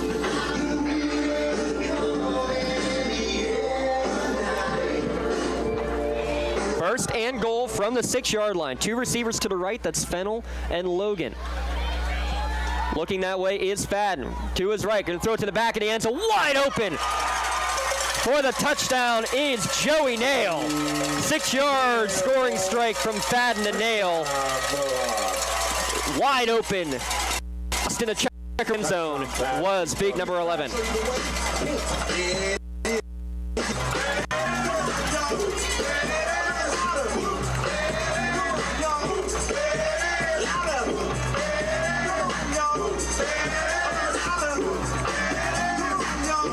Second touchdown catch of the year for Joey Nail. High snap, they're able to get it down, and Logan's kick is up and good. Doubles the Mohawk advantage with 30 seconds remaining in the first half. 21-7. Mohawk with the lead. Take a quick timeout. Be back in a moment. You're watching LCSportsNet.com, listening for free at LCSportsNet.com. At Medore Bonner Law, we're more than just attorneys. We're your community partners. With a combined experience that spans decades, attorneys Jason Medore, Michael Bonner, and Greg Rossitelli are your trusted advisors for all legal matters. From personal injury to estate planning, business law to family disputes, we are here to guide you through every step of the legal process. Our full-service, community-based approach ensures that you're not just a client, but a valued member of our family. Give us a call or visit us online at MedoreBonnerLaw.com for more information. Just like going to the doctor, our homes need a checkup too. If your home is not properly weatherized, you could be at risk for symptoms that cause unhealthy ailments and higher utility bills. The Weatherization Assistance Program is the key to reducing utility costs and increasing comfort in your home. Services include an in-home energy audit to inspect your furnace and hot water tank, check for air sealing around windows and doors. 8 plays, 75 yards, a 6-yard touchdown pass from Fadden to Joey Nail to cap off the scoring. 21-7. Mohawk leads, just 29 seconds remaining in the first half. Line drive kick return down the right sideline out to about the 35-yard line. Keystone Oaks, they only run 9 offensive plays, no first downs in the first half. We'll see what they choose to do with time definitely not on their side. I think I would just nail on it, go into halftime and regroup a little bit.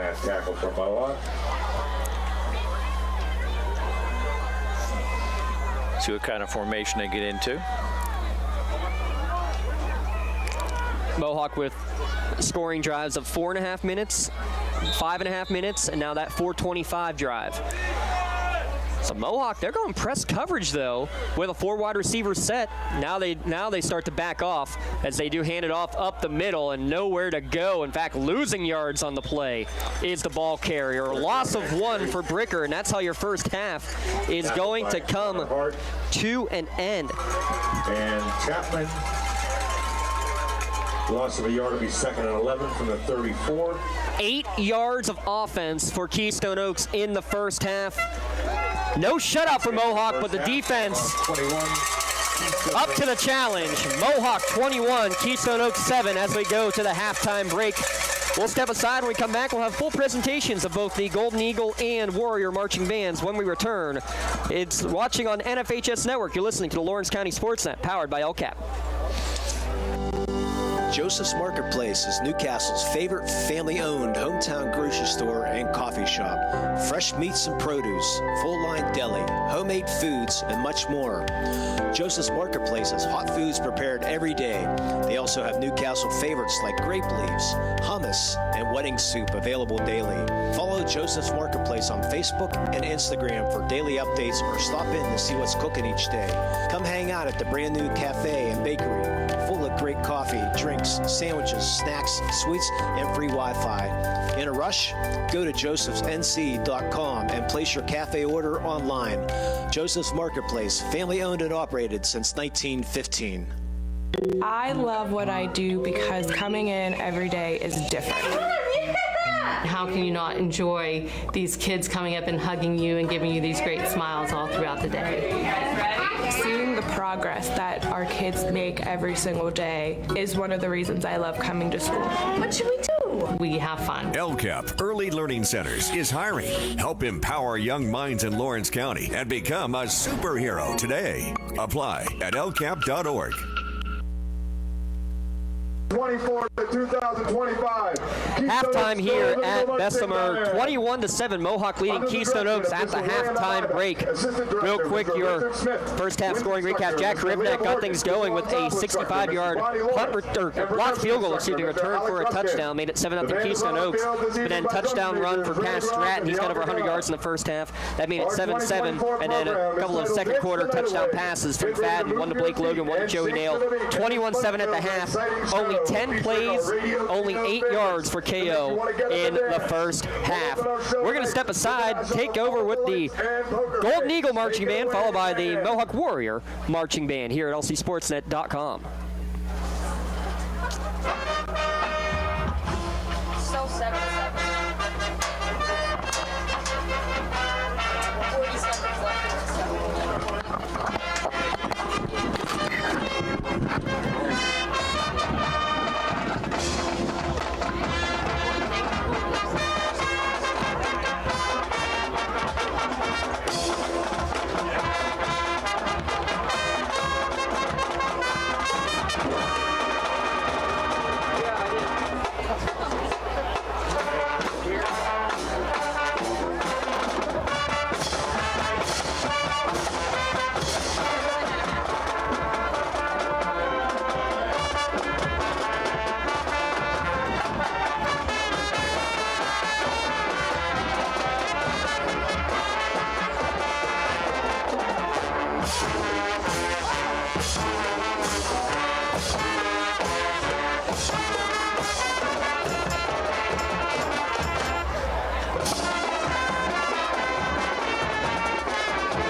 Next, we're taking it back to 2012 with a great tune by Justin Bieber and Nicki Minaj. Here's Beauty and the Beat.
Don't stop us quite yet, because we have time for one more tune. We're going to wrap up our show with a classic Queen hit from 1979.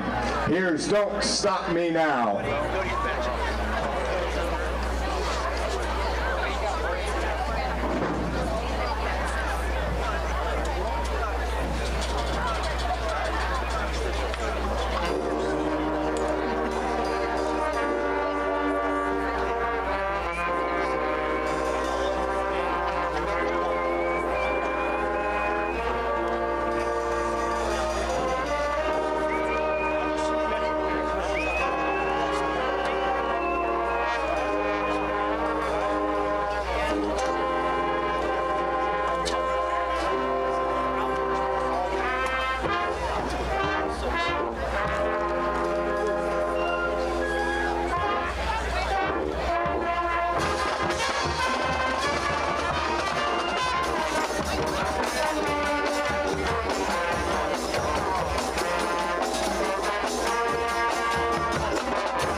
Well, let's hear it for the Keystone Oaks Golden Eagle Marching Band.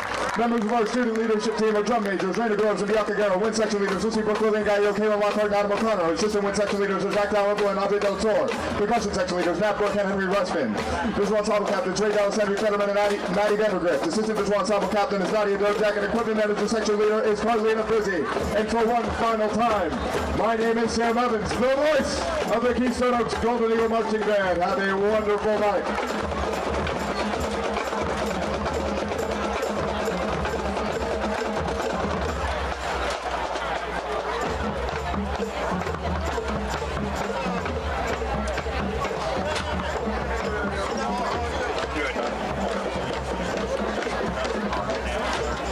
And please welcome to the field your 2024 Mohawk Warrior Marching Band.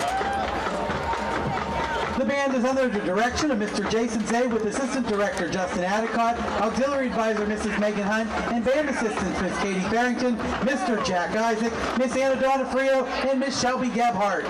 We are proud to present this year's halftime program, Unstoppable. We'll kick things off with Try Everything from Zootopia, followed by Walk the Moon's energetic hit, Shut Up and Dance. Next, we'll dive into Geronimo by Shepard, and we'll close with the classic sing-along hit, Sweet Caroline by Neil Diamond.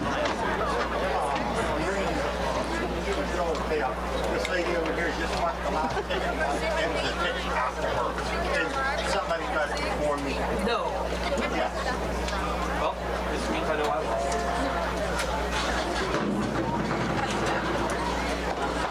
Drum majors, Reagan Shea and Jared Kaufman, is your band ready?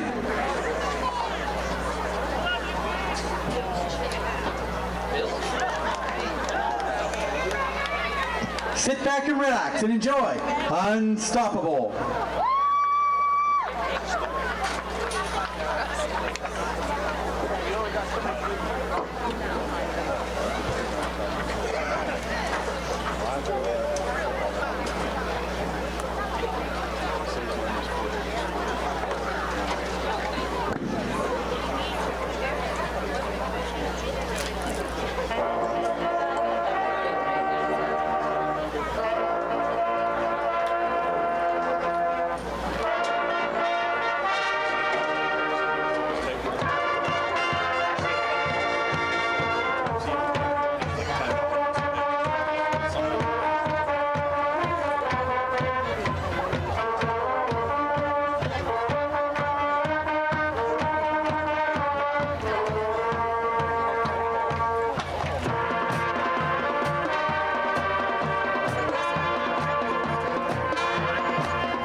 Ladies and gentlemen, the Mohawk Warrior Marching Band. Trumpet soloist tonight was Nick Kaklak. The Mohawk Warrior Marching Band would like to extend our heartfelt thanks to our band boosters. Big shout out to the Mohawk Warrior Marching Band. Keystone Oaks Golden Eagle Marching Band here as well. 21-7, your halftime score. The 7-seed Mohawk Warriors leading the 10-seed Keystone Oaks Golden Eagles. Storyline of the first half, Jay. A shutout from the defense. And in a big way. Block punt return for a touchdown. A block field goal should be returned for a touchdown. But 10 plays, 8 yards. Incredible first half numbers defensively for Mohawk. Well, Keystone Oaks is going to get the ball to start the second half, and they're going to have to do something. You have to get something going. They can't run the ball, and they can't do anything. Well, we talked about it coming into the game. Only 15 points per game on the year for KO.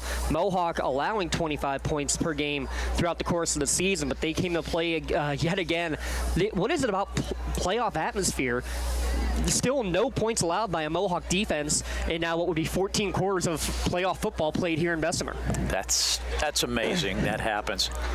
2 passing yards, 6 rushing yards total for Keystone Oaks in the first half.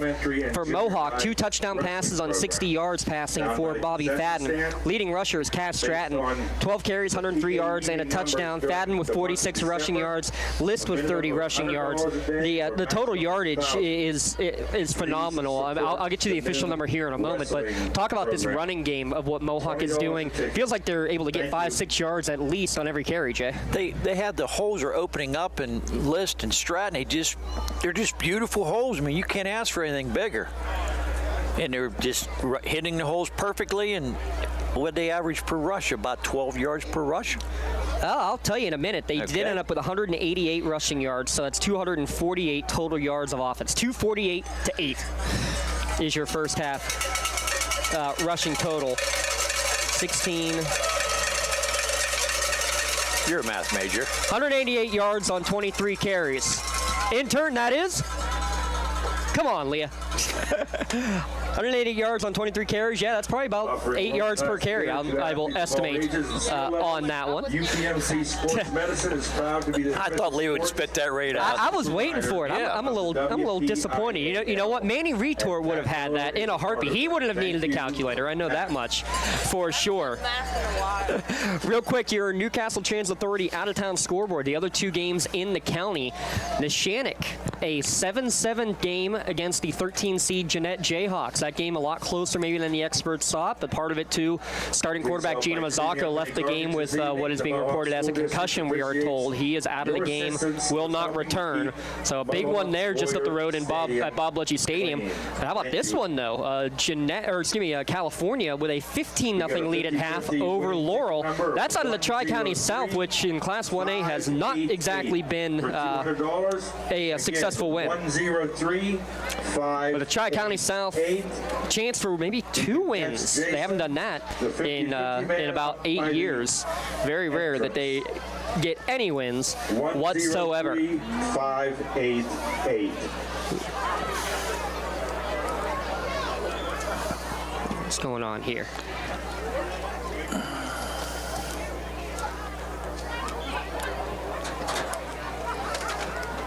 Didn't know. Battery wasn't charging the whole time, Jay. Halftime here, 21-7 your score with Mohawk leading over Keystone Oaks. Let's talk real quick about some keys to the game, Jay, and from the first half before we get into our tradition here in a moment. But you know, those keys to the game for Mohawk was, we thought it might be a special teams game. Special teams actually went against them early on, but man, did that defense come to play. Defense has just been phenomenal. I don't think I've ever seen a defense that strong in a half in all the years I've been doing football and watching football. 8 yards allowed in the contest in the game.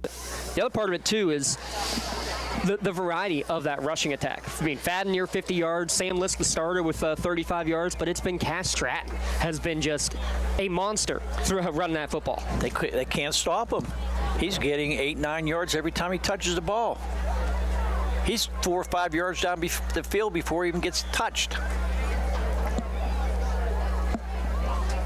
So we'll have to see what happens in the second half. I think Mohawk continue to run the ball. I say run it until they stop it. I do like that they have, still thrown in that play action. I mean, how wide open was Joey Nail on that touchdown reception, too? Again, you ran it all the way down the field, one play action bootleg, and look what ends up happening. Yeah, see, they're moving the ball, and whatever they want to do, they were doing. Sometimes the pass will work and the run won't. Any play they run, they're getting positive yards with. All right, Jay, you know what time it is? It's the Chauncey throw it over. Chauncey toss right there. Throw it over the shoulder. I can just chuck it at Lee over there. She catch it? I don't know. Thought she had better hands than that. Yeah, she got it. She doesn't do bad. Yeah, absolutely. It's that Verdi family tree. Yes. No surprise whatsoever. Well, that Chauncey toss, another donation to the boosters here. Any 50-50 win that we end up getting on the year is going to go straight into that Chauncey Scholarship Fund. By the way, we have a date for that golf outing. As soon as I said that, June 28th, that sound right? Yes, that does. That does sound right. I knew Lee would have it off the top of his head. I'm glad Jay, the better known brother of the two. Thank you. Oh, I only have to say that because I may be owing your darling brother here later tonight, but that's another story for another day. As we're about ready for kickoff to start the second half, Mohawk leading 21-7, but it's going to be Andrew Lloyd who will be doing the kickoff duties. We'll see if Keystone can get some kind of offense going. A little squib kick going to be taken at the 20-yard line by one of the up men. On that return is number 11. That's Carmen Pellerin out to about the 35-yard line before Rugby Strum holds him up, and that's where they will take over 1st and 10. Let's look again at the Crane Room starting lineups. By the way, your Crane Room winning word of the night, home. That's right, because you have 3 home games going on in the county tonight, plus a 4th one that's going to be happening next week with Elwood City getting the first round bye. They get the quarterfinal home game. But your starting lineup, Braden Corliss for Keystone Oaks. He's the leading rusher, 5 carries for 3 yards. He also has 2 yards passing in the first half. Billy Bricker, the leading rusher on the team. Coming in, Bricker averaging 6.5 yards a carry. He's only got 2 carries for 1 yard in the first half. We'll see if they try to get him going a little bit better here in half number 2. They're going to look to go in the air, though, on first down. Corliss going to fire one down the middle of the field. One-on-one coverage, jump ball is going to be incomplete. Size advantage there for the big 6'6" receiver. But he could not haul it in. When the ball left the quarterback's hands, I thought he was going to come up with that catch. It was just a little bit high. But Pellerin definitely was up, but just couldn't bring it in with one hand. Still looking for the first down of the game, by the way, as well, for this Keystone Oaks team. Keystone Oaks a 4-5 record coming into today's game. Mohawk at 6-3. Both teams finishing third in their respective conferences with 4-2 conference records. Trying to set up the screen to the near side. Blocking set up well for Bricker. He's got an avenue. There's your first down of the game. Across midfield and then some. He's going to take this to the house. One man to beat. Has to cut back inside. Stratton is going to fight for it, and he's going to drag him down at the 1-yard line. That's a 64-yard screen pass. Tried something new. And there was nothing but white shirts to block in front. I couldn't believe he went cut behind. If he would have just stayed in that side, he would have read in, but he cut back in, which I don't understand why. He did it because Cass Stratton basically was beating him to the corner. I think he would have made it, though. But we'll see. It's going to be 1st and goal from the 1-yard line after that 64-yard pass and run. Under center now is the quarterback Corliss. He's just going to sneak it up the middle, and I'm not sure he got there, Jay. Oh, he didn't get it. They've even lost a yard, actually. So again, one of the storylines, game overall 0s for Mohawk. Not allowed a point in any playoff game here in Bessemer. They allowed one on a blocked field goal return for a touchdown. Their defense still technically pitching a shutout through 14 quarters. But now they're up against it. Big Dean Mockino that time was in on a tackle. See if they go sneak again. No, they'll go into shotgun formation now. Bricker to the left of Corliss in the gun. Handoff, Bricker up the middle, into the pile he goes, shoving the pile. There's the signal for the touchdown. 1 yard run. That's exactly the start Keystone Oaks needed to begin this second half. With 10:17 remaining in quarter number 3, they've cut the lead in half with the point after still to come. That was 3 plays, 65-yard drive.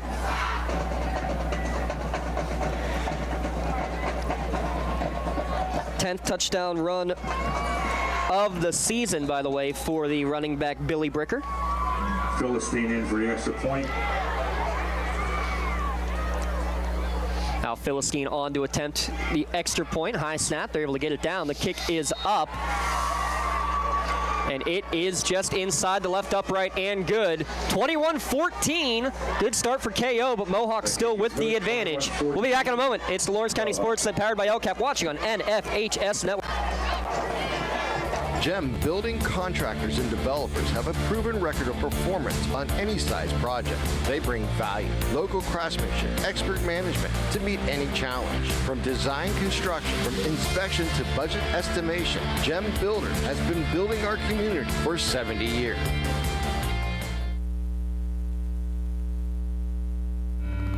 When it comes to protecting those you love, the businesses you've built, or the things you've earned, you need someone you can trust.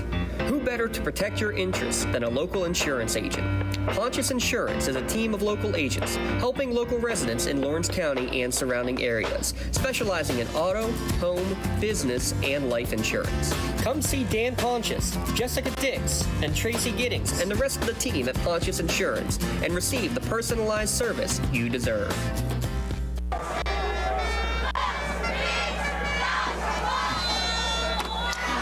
Quick scoring drive there, Jay Moan, for Keystone Oaks.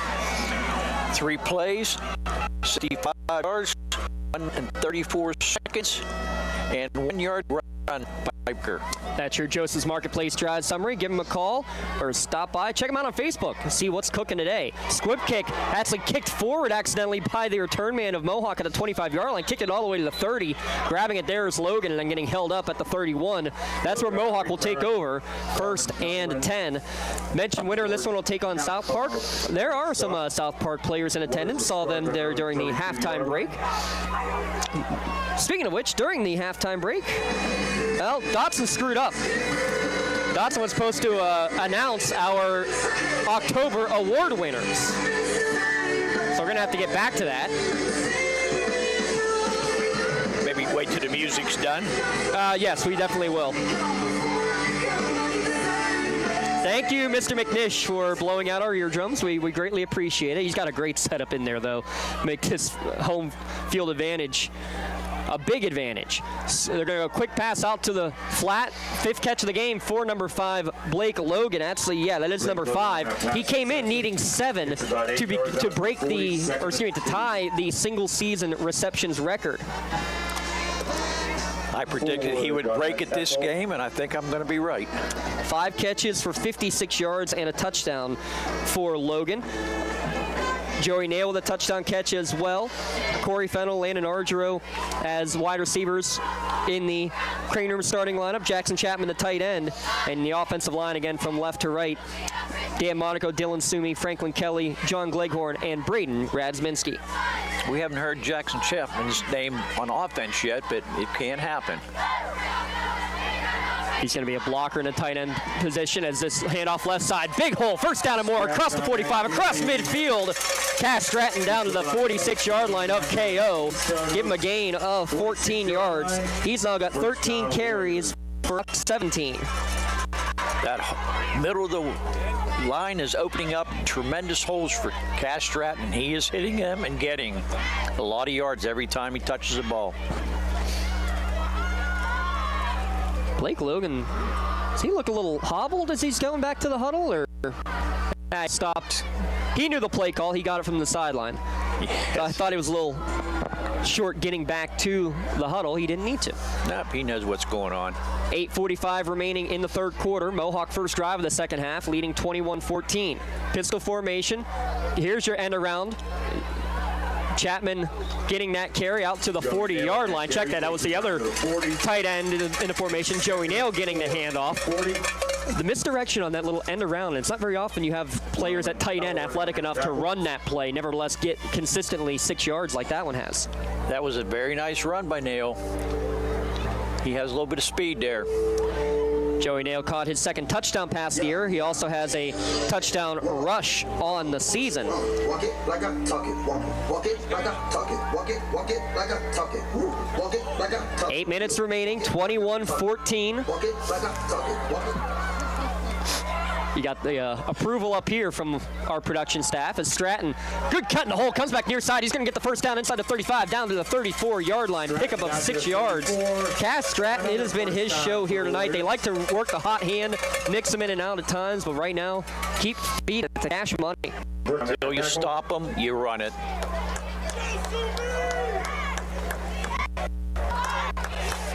First downs are now 14-1.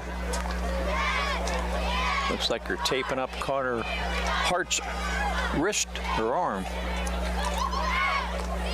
Hart, who had our spectacular play of the game catch in the corner of the end zone a few weeks ago.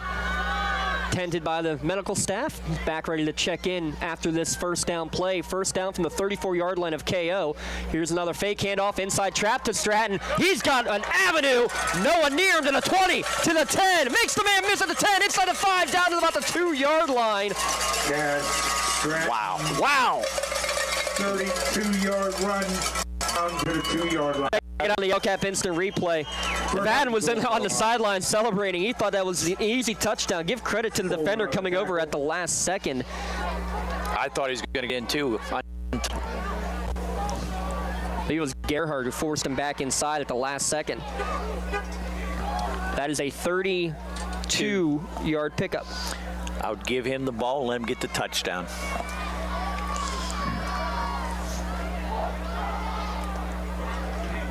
Mark it at the 2-yard line with 6:30 remaining. Mohawk trying to get that touchdown back and try to double their advantage, leading 21-14.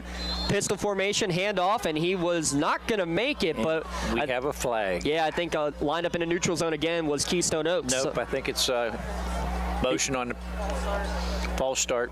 Well, false start, you are correct. I thought I saw a motion offsides first, but that is only the second penalty against Mohawk. Goal from the 7. There was only one penalty against Keystone Oaks in the first half as well. It's definitely been a good game with hardly any penalties. Sometimes these playoff games you have quite a few, but not tonight. Of course, when you have 8 yards of offense in the first half, it's hard to get penalties. They only ran 10 plays. We're approaching the midway point of quarter number 3. Fadden will be in the pistol. That's Stratton behind him. First and goal from the 7 now after the penalty. And more motion up front. Offsides this time. They'll get half of the distance back. So from the 2 to the 7, now to the 3.5. I know you can do that math. Yes, I can. I'll give a shout out again to our high school marching bands. We have one more Firefly Solar Band of the Week coming up next week. Elwood City will be our final Firefly Solar Band of the Week. Big shout out to Firefly Solar for supporting our student athletes and supporting the band members. Congratulations to all of them. Lighten up the field on Friday nights. The leadership members of all marching bands in the county will be receiving customized t-shirts courtesy of Firefly Solar for their hard work all year long. So back-to-back penalties. They'll mark it at the 3.5. Pistol set again. 2 receivers to the right. Still plenty of time on the play clock as Fadden looks around. Now with 2 seconds, finally takes the snap. Handoff right side. Meeting at the goal line. Sandwich, but Cass Stratton lowers the boom and gets the touchdown run. Making a 4-yard run officially. His second of the game, and Mohawk gets that touchdown right back there, Jay. That last 32-yard run, he deserved to get the final 4 yards for the TD. Take Logan in for the extra point. Song 2 for touchdown number 2. for Cash Stratton. Blake Logan's extra point is up and good. 28-14 with the advantage here in the first round of the Class 2A WPIAL playoffs. Don't go anywhere. We'll be back in a moment on the Lawrence County SportsNet, powered by LCAP. Does your blueprint not match the vision of your building project? Not with Creative Edge Architecture. From concept to creation, Jeff Fiesel will help tackle the complex problems, creating design solutions and construction experience. Creative Edge gives you the edge design and construction meet.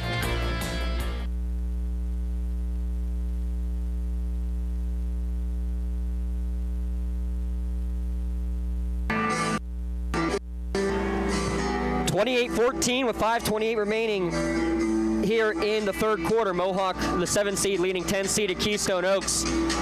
While we get ready for this kickoff, we missed it at halftime, Jay. We have to announce our Red Zone Male and Female Athlete of the Month, as well as our LCAP Team of the Month. So we will get that taken care of after this kickoff. It's Andrew Lloyd ready to boot it away, the lefty.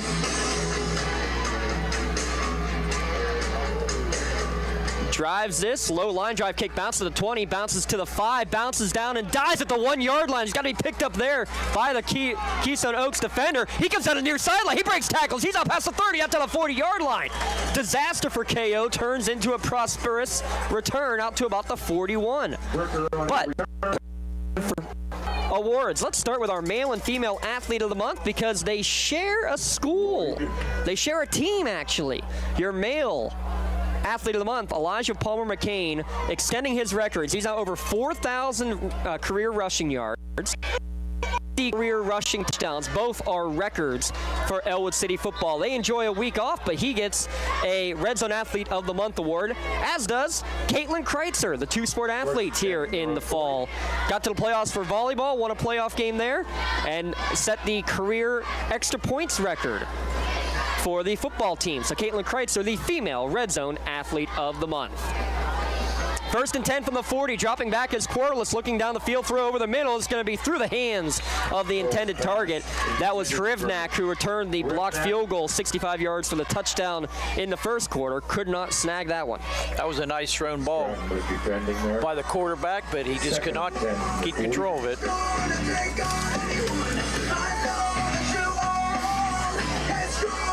Oh well. I think that binder is about seeing its last leg.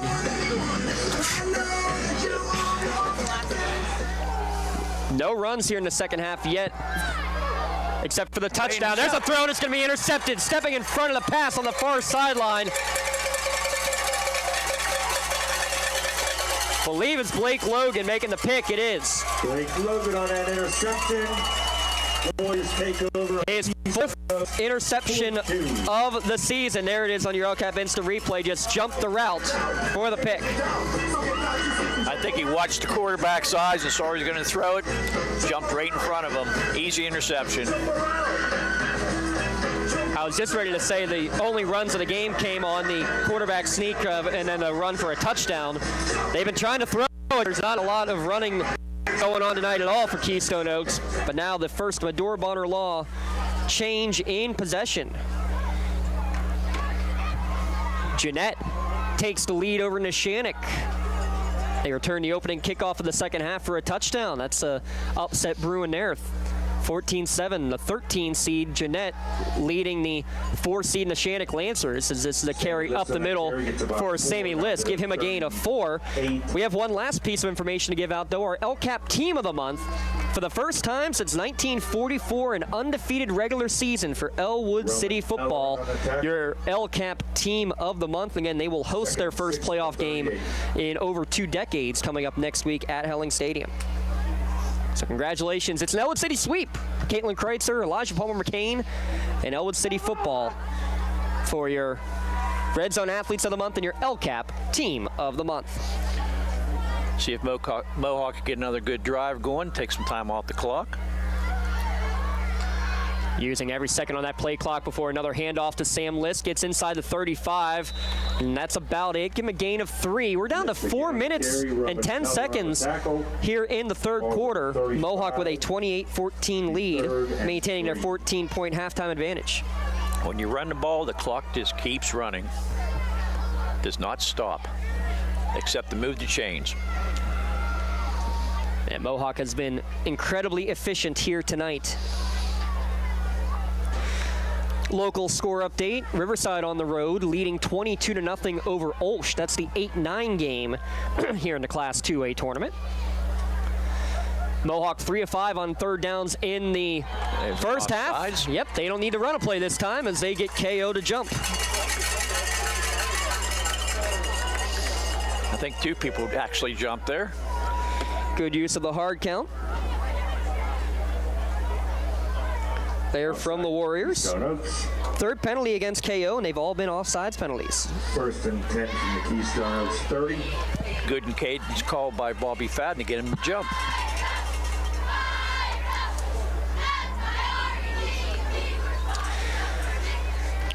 Game number 100 in the career of Coach Tim McCutcheon here at Mohawk.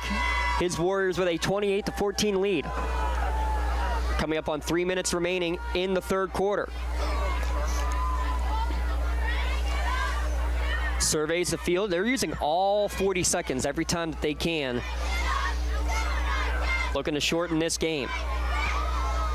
2 receivers right, 1 left. Pistol set up on the first down. Good jump cut there from Sam List. Jumps to his left, flies forward inside the 25, down to about the 23-yard line. Another good gain there. Give him a gain of 7. Owen Gearhart on the tackle. Second and they gave him 8 there, so 2nd and 2. Yeah, they've been impressive here today.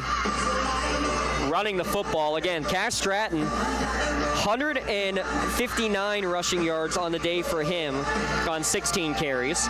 Sam List, 9 for 44. Fadden with 4 carries for 46. So you're talking about well over 200 and almost 250 yards now combined on the ground. You have to give the offensive line a lot of the credit because those holes are just wide open for Stratton and List to run. Unfortunately, I don't have 5 shirts on me to give for MVP of the game, so they will gladly be giving it to him as these running backs are just finding Mack Truck lane after Mack Truck lane. Another first down all the way inside the 10. That's a gain of 12. 2 minutes remaining in the third quarter. Mohawk in business yet again. No matter who runs, they're getting lots of yards. Who's coming off the field there, James? 77. That's Dan Monaco, the starting left tackle. A little bit of limping going on. I watched him on the side, and he had a hard time getting up. Let's see if he'll get retaped. We'll see what they choose to do. 2 tight ends to the right here on first down. They're going to call it 1st and 10 from the 11. Handoff, jump cut again for Sammy List. Kids down inside the 10, down to about the 5-yard line. Mark him out the 6. Near the 5, we'll call it the 6. Gain of 5. 2nd and 5. On first down, again, Mohawk can get a first down without putting it in the end zone. 2nd and 5 from the 6-yard line as we approach 1 minute remaining in the quarter.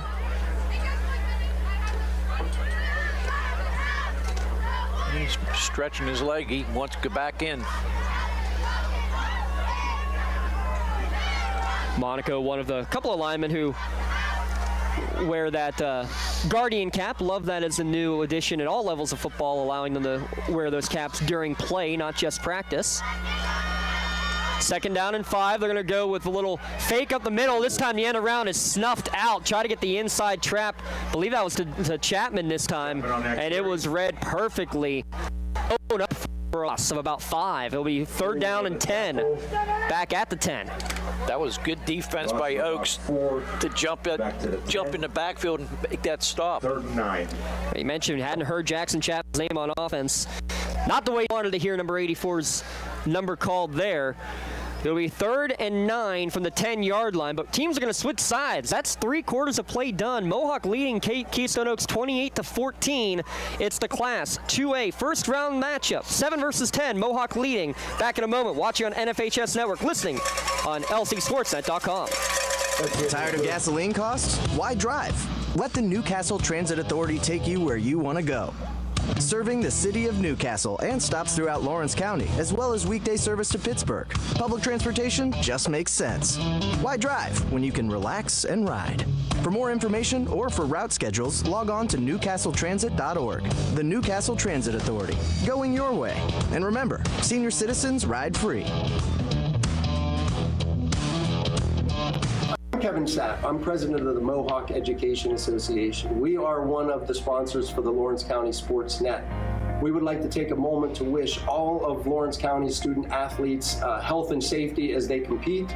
In particular, we would like to wish luck to all of Mohawk student athletes as they represent our school with pride.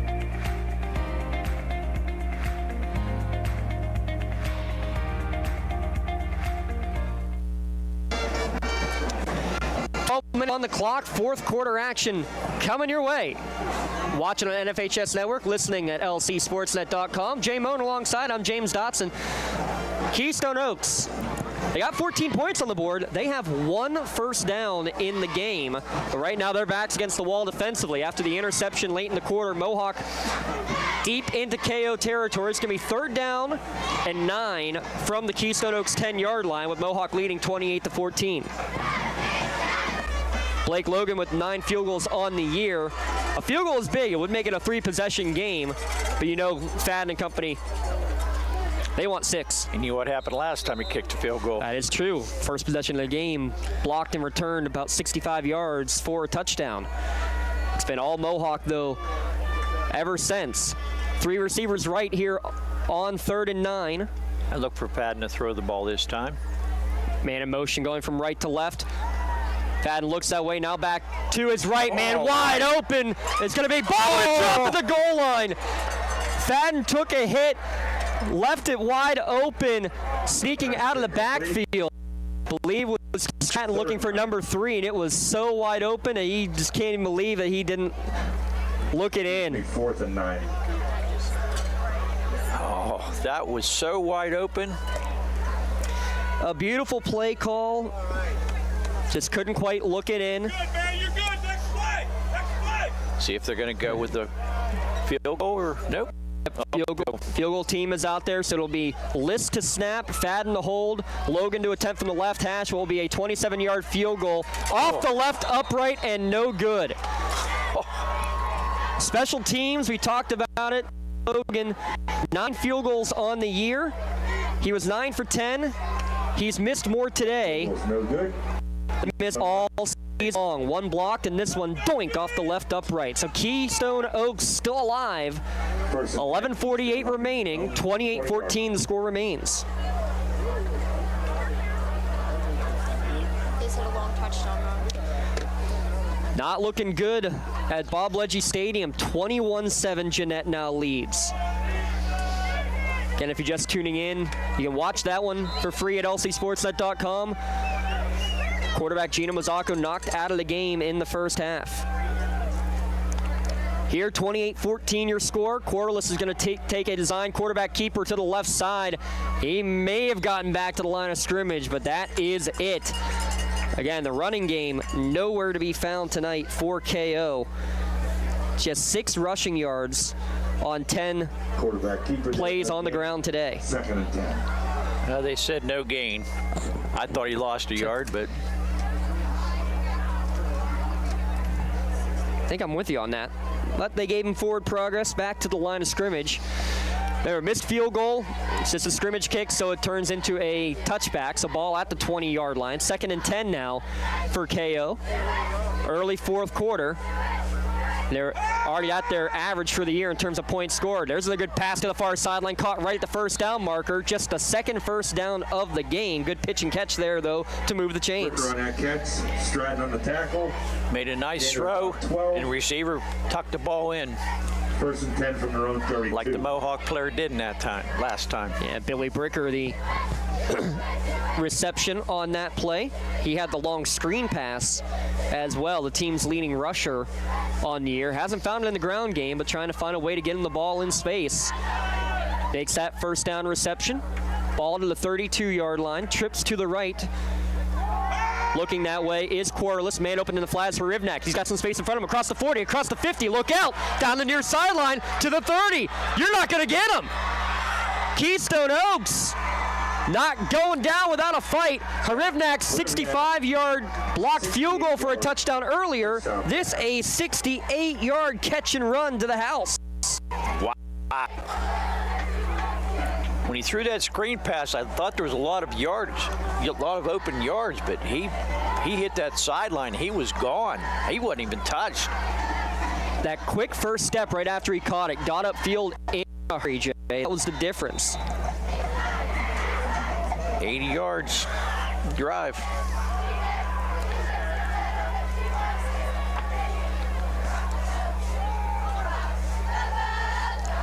Snap back, Philistines kick is up, and it is inside the left upright and good. With 10:20 remaining, we got ourselves a ball game. 28-21, Mohawk leading Keystone Oaks. Don't go anywhere. We're back in a moment on the Lawrence County SportsNet, powered by LCAP. Looking for a unique way to expand your business? Advertise on the Lawrence County SportsNet and be seen by thousands of viewers in the area and around the country on over 100 broadcasts each year. Visit lcsportsnet.com and click Advertise with LCSN. For 20 years, chiropractic helped them stay back to the top of their game. Bailey Chiropractic has 3 full-time doctors in their office, and all 3 are former area athletes who have had injuries. To help you get back on your feet, but more important, help stop the injury before you rehab. Attention all nets during your sports $30 visit to Bailey includes just therapy is necessary from the athletes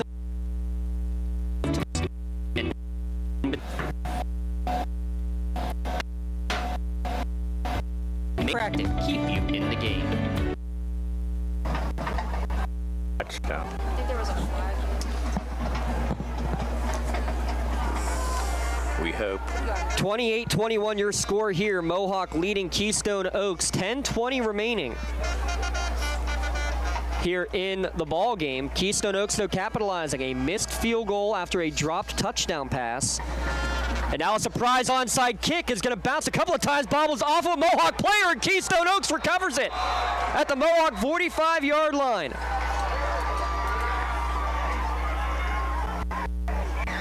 To look at your LCAP instant replay. There's a Rivnak score on the last touchdown. Here on the onside kick.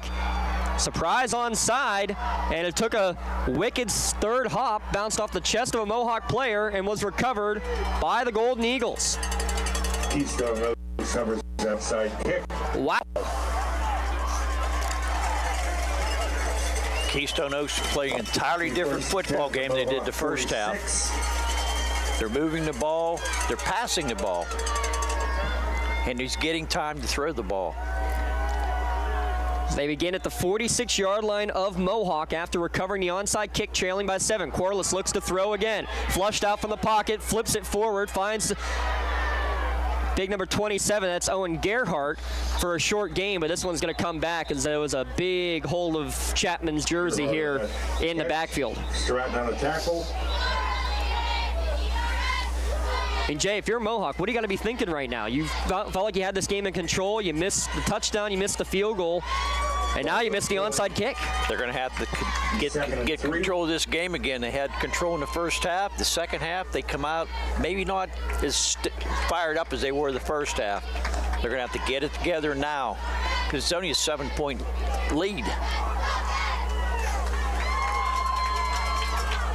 Repeat first down from their own 44. So that'll be enforced from the previous spot. First and 20.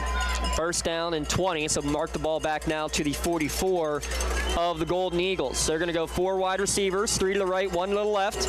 Clock winding down, under 10 minutes to play. First and 20 is Corliss. Bobbles the snap, able to regain it. Steps up in the pocket, still looking down the field. Throw over the middle is going to be caught back to the original line of scrimmage before he's dragged down by Stratton. Gerhardt getting that catch for a 10-yard gain. Mohawk 44, Stratton on a tackle. He barely got that ball off. About 6. Make it 7. Corliss has done a good job in the second half, though, of extending the play when needed, Jay. Yeah, it looks like they're not even going to bother trying to run the ball anymore. It's just going to be straight passing. It's worked so far. They're going to throw another one quickly into the flat. Caught there for about a 5-yard gain. Big hit immediately by Bobby Fadden. That's going to be a gain of about 6 or 7 yards. Third and manageable coming up as they mark it down to the 39-yard line. Well, it was 1st and 20, so that's good to have that 7 yards. For another first down. So 12-yard. 3rd and 3. Yep, 3rd and 3. He is short of the stick. So a 12-yard pickup and then a 5-yard catch there from Privnak.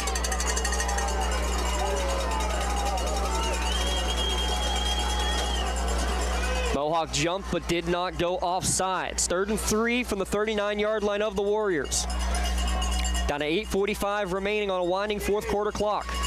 Corliss, 3-step drop, thrown in the flat again, wide open. First down is Gerhardt. They're giving him space on the edge right now, Jay, and they're just picking him apart. That's a gain of 14. Every time they throw that play, they're gaining 10 or 12 yards. Landon Arger will make the tackle, but Ball's on the 25-yard line, 1st and 10. First 3rd down conversion of the day for Keystone Oaks. It was first, so that's a very good gain to get the first down. No first downs in the entire first half. But they find themselves down just 7 with 8 minutes to play. Trips left. Corliss looking that way, throw over the middle, wide open at the 10-yard line, caught, touchdown, 3rd of the game, second catching it for Jack Krivnak. 25-yard touchdown, and Keystone Oaks a point after away from tying this game with 8:06 remaining.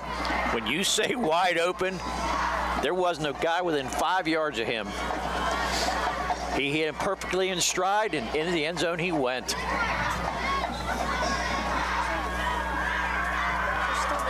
Jack Krivnak, potential MVP insurance. MVP of the game honors. Second touchdown reception. He returned a blocked field goal earlier in the game for a touchdown. Now an all-important extra point. 28-27 your score. Snap is back. Gerhardt puts it down. The kick right down Broadway with 8:06 remaining. It's a new ball game here in Bessemer. Tied at 28. Don't go anywhere, folks. Watching on NFHS Network here at LCSportsNet.com.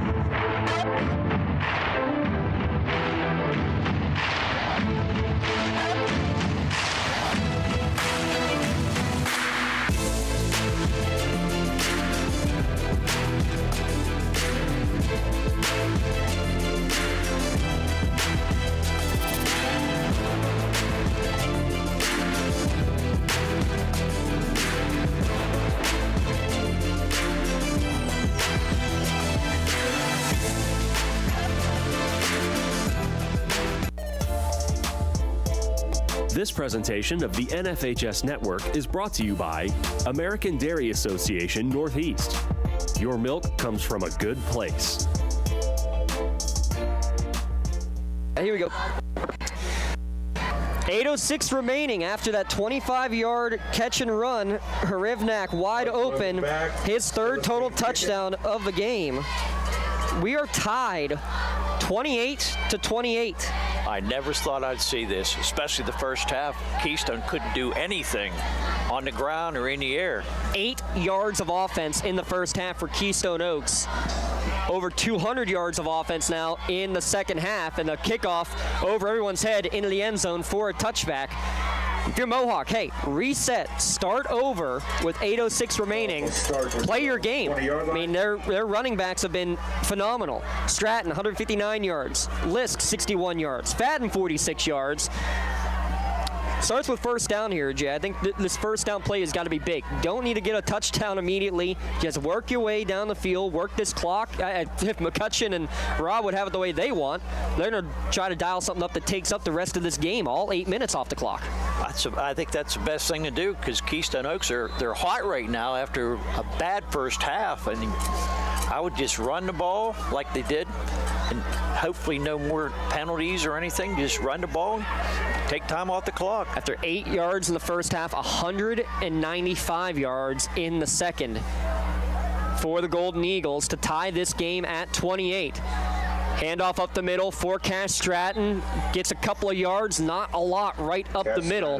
Carry gains about 2. Dragged down immediately by Nate Rowe. Fuller in there as well for the stop. The holes don't seem to be as big as they were in the first half. They must have made some defensive changes at halftime. And he must have saw something in Mohawk's defense that they like, because they're throwing the ball and they're not even trying to run the ball now. Stratton out, List in for 2nd down and 8. Out-of-town score update, still 21-7 Jeanette over Neshannock. Laurel on the board with H.O. California by a score of 15-6. Fadden in the pistol. Going to keep on the zone read. Coming to the near side. He's going to get upended close to the first down marker. Rugby scrum forward. They're pushing him. Pushing the pile. They blow the whistle, but not until he has moved the chains past the 30-yard line. Give a big shout out to Dan Monaco. Back in there after the ankle injury earlier. Pushing that pile and moving the chains. That was a good push. The old tush push, they call it.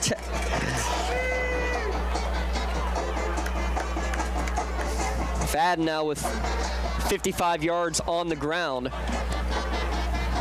to go along with his 68 and a pair of touchdowns through the air. Under 7 minutes to play, tied at 28 in this 7-10 first-round matchup. Winner will take on South Park next week down at the home of the Eagles.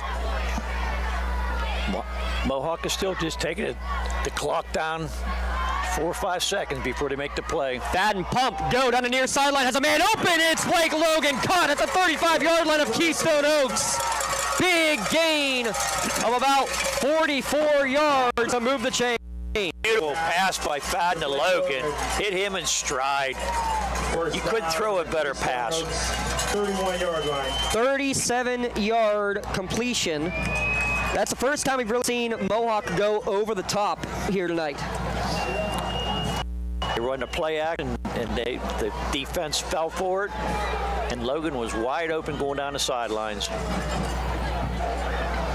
Perfect pass by Fadden, too. You couldn't have laid it out any better there. Under 6 minutes to play, clock running. Fadden in the pistol, Stratton behind him, and all start on buddy except for the center.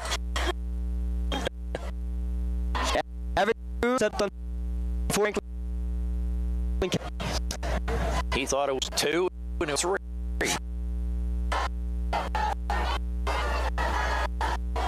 At least it's 5 yards.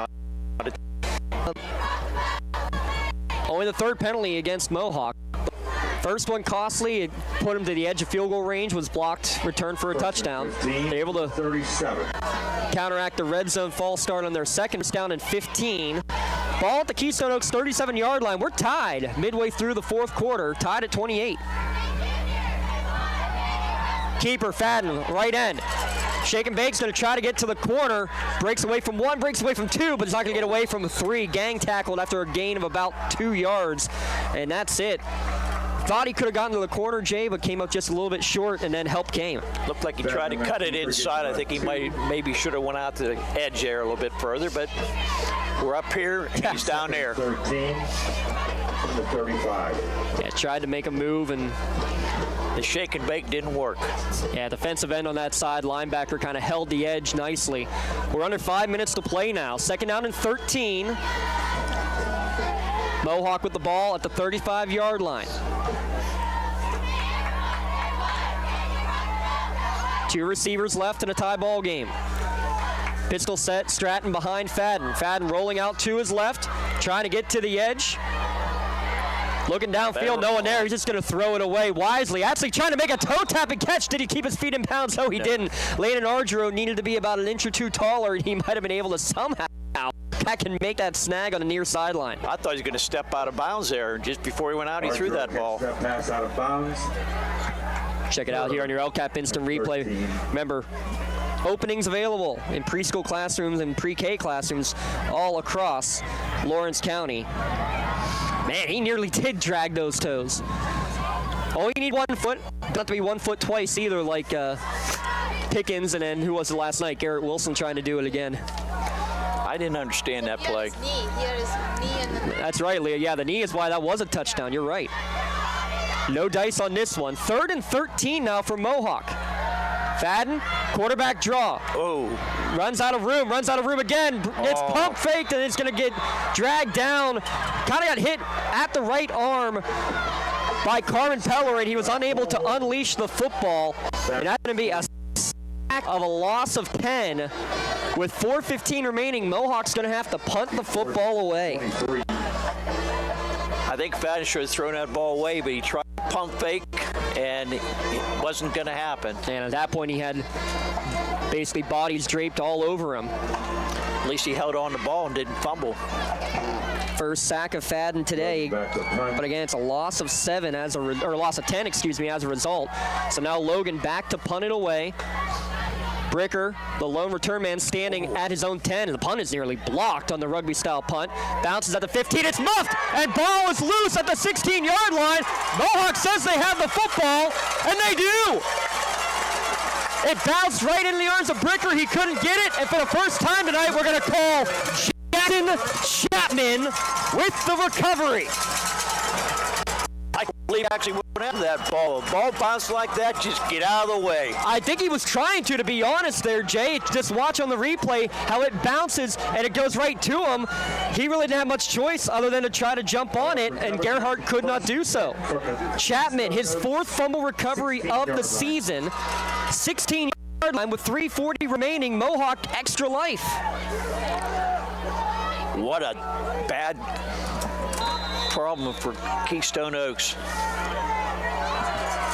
A break for the Warriors on the Medora Bonner Law. Change in possession. 3:40 remaining.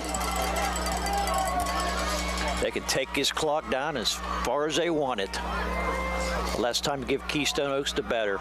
Stratton on the handoff, tries to bounce outside. Not a lot of room there. Dragged down by Pellerin. That's Carmen Pellerin for a 2-yard gain. Both teams have all 3 timeouts remaining as well. Keep that in mind. And interesting to see how both these teams play that out, especially Keystone Oaks on defense. I believe Mohawk will not call a timeout. They will just keep running the play clock down as long as they can. Midway through the 4th quarter, 15-6, California leading Laurel. So Lawrence County right now trailing in 2 games. This one tied 28-28, under 3 minutes to play. And Mohawk's in good field position to get the other score. Fake on the end around to Stratton. They've run that a couple of times. This time, though, Fadden keeps it. He's going to run it forward inside the 10, down to the 9-yard line. 3rd and short coming after that 5-yard pickup. About 3rd and 3 coming. Call it 3rd and 3 inside the 10. Mohawk needs to get to about the 6-yard line to move the chains. 2:30 on a winding clock. We're tied at 28. Mohawk led this game 21-7 at half. Back-to-back touchdowns, though. An onside kick leading to the second one. A missed field goal leading to the first score has made this game tied. But Mohawk, after a muff punt, a chance to punch it in. 3rd and 3, handoff, Stratton, left side, first down, inside the 5, down to the 2-yard line. That's about the perfect scenario for the Warriors. They move the chains. The clock will stop briefly to move the sticks. But then now a fresh set of downs to try to wind down the rest of the last 2 minutes of game time. I think Keystone Oaks should be calling some timeouts. First 3rd down conversion of the second half for Mohawk. They mark it at the 1s. That's an 8-yard carry for Cash Stratton. 22-6 count. Mohawk just taking their time, which is very... Of course, they've been doing this the whole second half. They have controlled it. Stratton up the middle, looking for number 3, and he's got it. The go-ahead touchdown, his 3rd of the game, with $1:26 remaining. Mohawk back up top, 34-28. Another important conversion attempt coming. I think Keystone Oaks should have called a timeout there, but it's just my thinking. The other possible thinking, looking the other way, Jay, is the clock stopped momentarily. Maybe you already were saving some time. Not sure either way, but the kick is up, and the kick is good. Blake Logan, 5 for 5 on PATs, makes it a 7-point advantage. 1:26 remaining. We'll take another quick timeout. We'll be back in a moment. It's the Lawrence County SportsNet powered by LCAP, watching on NFHS Network. When the high school season heats up, you have the best of your school. Head to the Red Zone Road in the Shannon for all your Keystone needs. Custom apparel to embroidery and more. The Red Zone has it all. Quality gear for all 8 schools in the county of Shannon. Red Zone or visit them online. Score big at the Red Zone.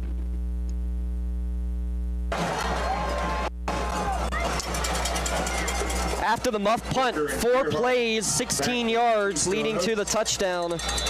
Stratton's 3rd touchdown carry of the game. Mohawk, the 7th seed, looking to survive here at home against Keystone Oaks. 35-28. Short kick taken at about the 19-yard line by Keystone Oaks. Trying to get to the near side is Gerhardt. Gerhardt to the 35. Gerhardt to the 40 before he is wrestled out of bounds.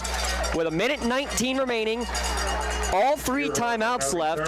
KO could have chosen to use one defensively. They chose to let the clock run a little bit more. And now we're going to have an injured player out on the field. And I believe that is Gerhardt, the return man. Got out to the 40-yard line. He was dragged into the Mohawk bench, kind of rolled over awkwardly there at the end of the play. Nice run back on the kickoff to put Keystone Oak in some decent field position. Owen Gerhardt able to get to his feet. He'll make his way to the sideline under his own power. Seems okay. May have just gotten the wind knocked out of him, to be honest, the way he kind of had bodies landing on him. He took a pretty hard hit there, but he should be fine.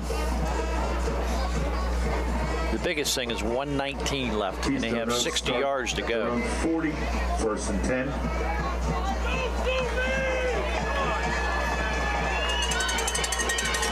Last 2 possessions both ended in touchdowns for Keystone Oaks. Keep that in mind as well. Storyline of this game from the beginning.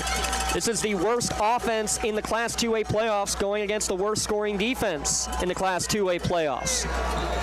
Mohawk got a turnover on special teams late, leading to their go-ahead score. But the offense of KO has been rock solid. Ball at the 40-yard line with 1:19 remaining. Mohawk leading by 7. KO with possession. Mohawk does have 1 interception. They could use another one about now. Throw to the far sideline, and Chapman was thinking about it, but he was right there with the intended receiver. It was Billy Bricker out of the backfield. Pass over his head and incomplete. I'm not sure if he threw that ball out of bounds on purpose or not. It looked like he didn't want to throw it that way when he saw Chapman so close. Yeah, you're right. I think he put it where only Bricker could get it, but out of reach of everybody. That actually ends a streak of 5 straight completions thrown by Brendan Corliss. 2nd down and 10. Only 5 seconds off the clock on that play. And again, all 3 timeouts remaining for the Golden Eagles. 2 receivers each way, and motion up front is going to make it 2nd down and 15.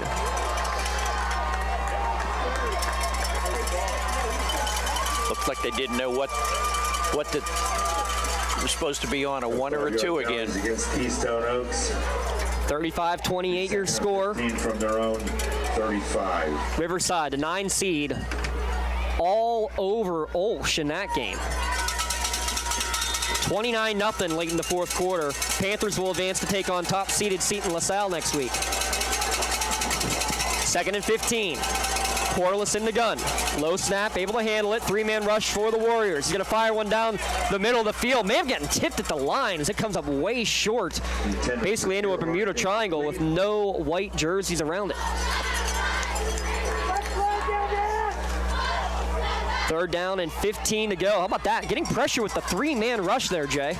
Yes, I believe that was Monaco. He's still limping around a little bit. 3rd and 15. You're not going to get him out of the game. He wants to be in there. Not at this point. No. Too important. 3rd down and 15. Trips left. Just over a minute to play. Hard count. Now they'll check the sideline for the check and me. Still 10 seconds on the play clock. Mohawk looking to change the play defensively. In fact, they're going to take a timeout. Their first Ponch's Insurance timeout of the 2nd half. While we have a moment, we've had 9 extra points. All those special teams points are presented to you by Specialty Cookies. Remember, for every special teams point scored during our broadcast here this fall, Specialty Cookies by Laurie Heights will be making a donation to the Mark Shaw's Scholarship Fund. And remember, any high school senior going into sports media, any kind of digital media, sports broadcasting, anything like that is eligible to apply for the Mark Shaw Scholarship. Visit lcsportsnet.com/scholarship for more information. We will have official signups coming up here in the next month. Also, while we have a moment, give a shout out again, our Red Zone Athletes of the Month, Caitlin Kreitzer, as well as Elijah Palmer McCain. They'll be getting some Red Zone customized t-shirts as the Red Zone Athletes of the Month. And we'll also have our LCAP Team of the Month award going to Elwood City Football. Their first undefeated season. They get the week off to rest up before taking on, looks like South Allegheny, as they were up big at last check in their opening round game. Get you an out-of-town score update brought to you by the Newcastle Transit Authority. And why drive when you can relax and ride? The Shannock running out of time. They're down by 14 in that game.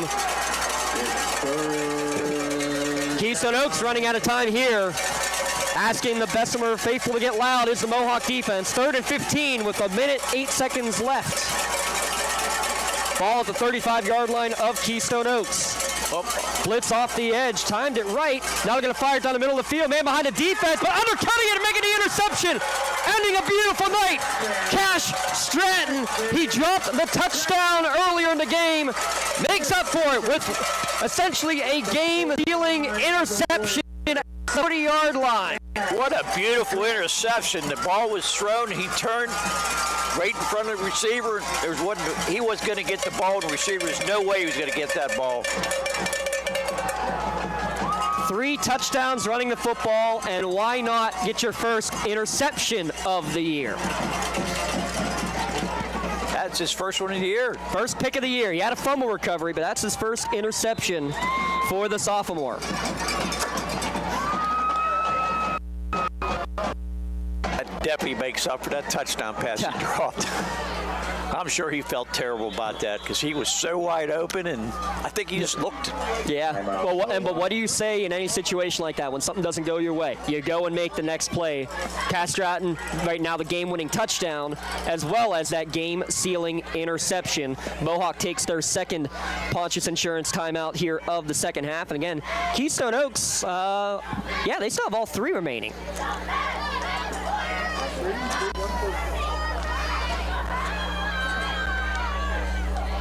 So if Mohawk gets 1 first down, should be over. Big shout out while we have a moment. Matt Laporte, everybody here at Mohawk, always treating us so well, getting us set up. Tight quarters, so we elect to come out here on the balcony. So big shout out to the entire crew here. Staying warm best that we can. Jay Moan alongside, I'm James Dotson. Leah Verdi running the cameras. Producer tonight, Mr. Michael Greco. And we're going to see now, again, 1 first down will end it. 1 minute and 1 second left. All 3 timeouts remaining for Keystone Oaks. Mohawk with the ball at their own 40. I would hand the ball off to Mr. Stratton 3 times. And that should be it. It's going to be a first down if he has it 3 times, I believe. 9 men in the box expecting him to run it. They do hand it off. This is Sam List, though, getting the carry. And he's going to fight forward for about a 4 or 5 yard gain. Clock running. Out to the 45. Now finally a timeout called by Coach Steve McCormick. Didn't hear a whistle the whole time, and nobody was really frantic on the Keystone Oaks sideline, but that probably cost another 4 or 5 seconds after that 5 yard gain. Yeah, the ref was just standing over there. I would have thought he would have been able to get a timeout a little bit quicker. Yeah, it didn't look like there was any real urgency from our vantage point. Again, we're, about 100 yards away across the field.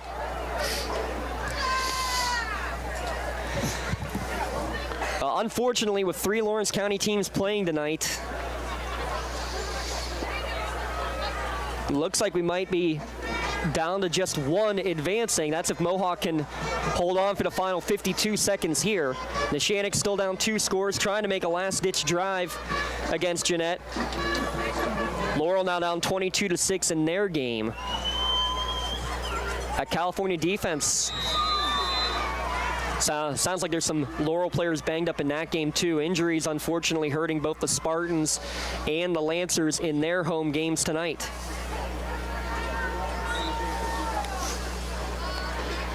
Mohawk ball on the 45-yard line. It's going to be 2nd down and 5. A first down will all but end it. 35-28 your score. In the pistol set, List behind Fadden.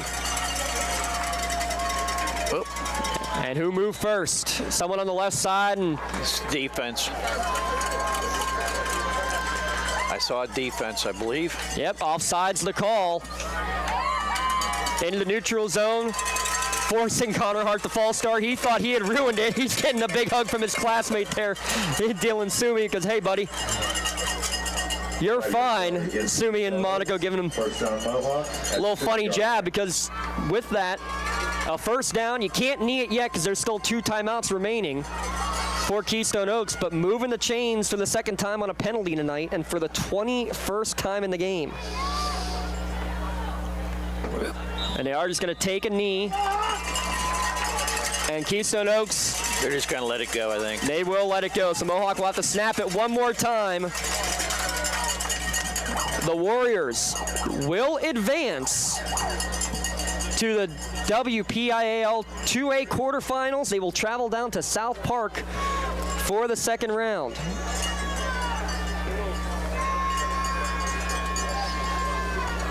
(35-28) your final. One last snap. Fadden knees on the football. The shutout streak may be over, but Mohawk moves to 4-0 in home playoff games. Your final score here tonight: Mohawk 35, Keystone Oaks 28. We'll recap it all in our Tri-County Principals postgame show when we return. It's the Lawrence County SportsNet, powered by LCAP, watching on the NFHS Network. Tired of gasoline costs? Why drive? Let the Newcastle Transit Authority take you where you want to go. Serving the city of Newcastle and stops throughout Lawrence County, as well as weekday service to Pittsburgh. Public transportation just makes sense. Why drive when you can relax and ride? For more information or for route schedules, log on to newcastletransit.org. The Newcastle Transit Authority, going your way. And remember, senior citizens ride free. Works in Progress Painting wishes a successful and satisfying season to all the Lawrence County sports teams and athletes. Work hard and bring honor to your team, school, and family in how you play. Joe Wright and his family have been providing painting, window cleaning, and other property services for business and homeowners in the Lawrence County area for over 10 years. Their goal on every project is to provide a meaningful service that honors their customer, God, and their family, and to have fun while doing it. Works in Progress is now booking interior painting projects for both residential and commercial projects. Call Joe today at 724-714-4294 to discuss your next project. Firefly Solar is a proud sponsor of LC SportsNet. From our regional business partnership to our community benefits agreement with local schools, Firefly Solar is dedicated to being an outstanding neighbor and beacon of economic support to the Lawrence County community. Let's create a stronger energy infrastructure while preserving the agricultural beauty of Lawrence County. Visit fireflysolarpa.com for more info about the Firefly Solar project. Firefly Solar, creating a brighter future in Lawrence County. For insurance, there are thousands of options out there. MVP Insurance proactively shops and compares your policies to find the best coverage and rate. Josh Mathur and David Verratti want to provide you with the level of personalized service that you know that you are the MVP of their agency. They simplify insurance so you can live stress-free. Visit one of the locations in Zeno-Leopold or in New Springfield, Ohio. Call MVP for the win. Proud sponsor of the MVP of the game on the Lawrence County SportsNet. Crack has them get back their game. 3 folders in office and 3 former area apps battle injury that you safely back on your histories before they happen. Or you have.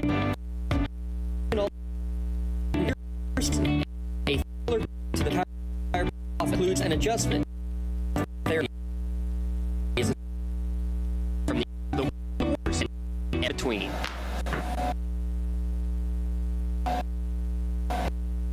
Chiropractic, keep you in the game. Looking for a unique way to expand your business? Advertise on Lawrence County SportsNet and be seen by thousands of viewers in the area and around the country on over 100 broadcasts each year. Visit lcsportsnet.com and click Advertise with LCSN. Gonna be able to.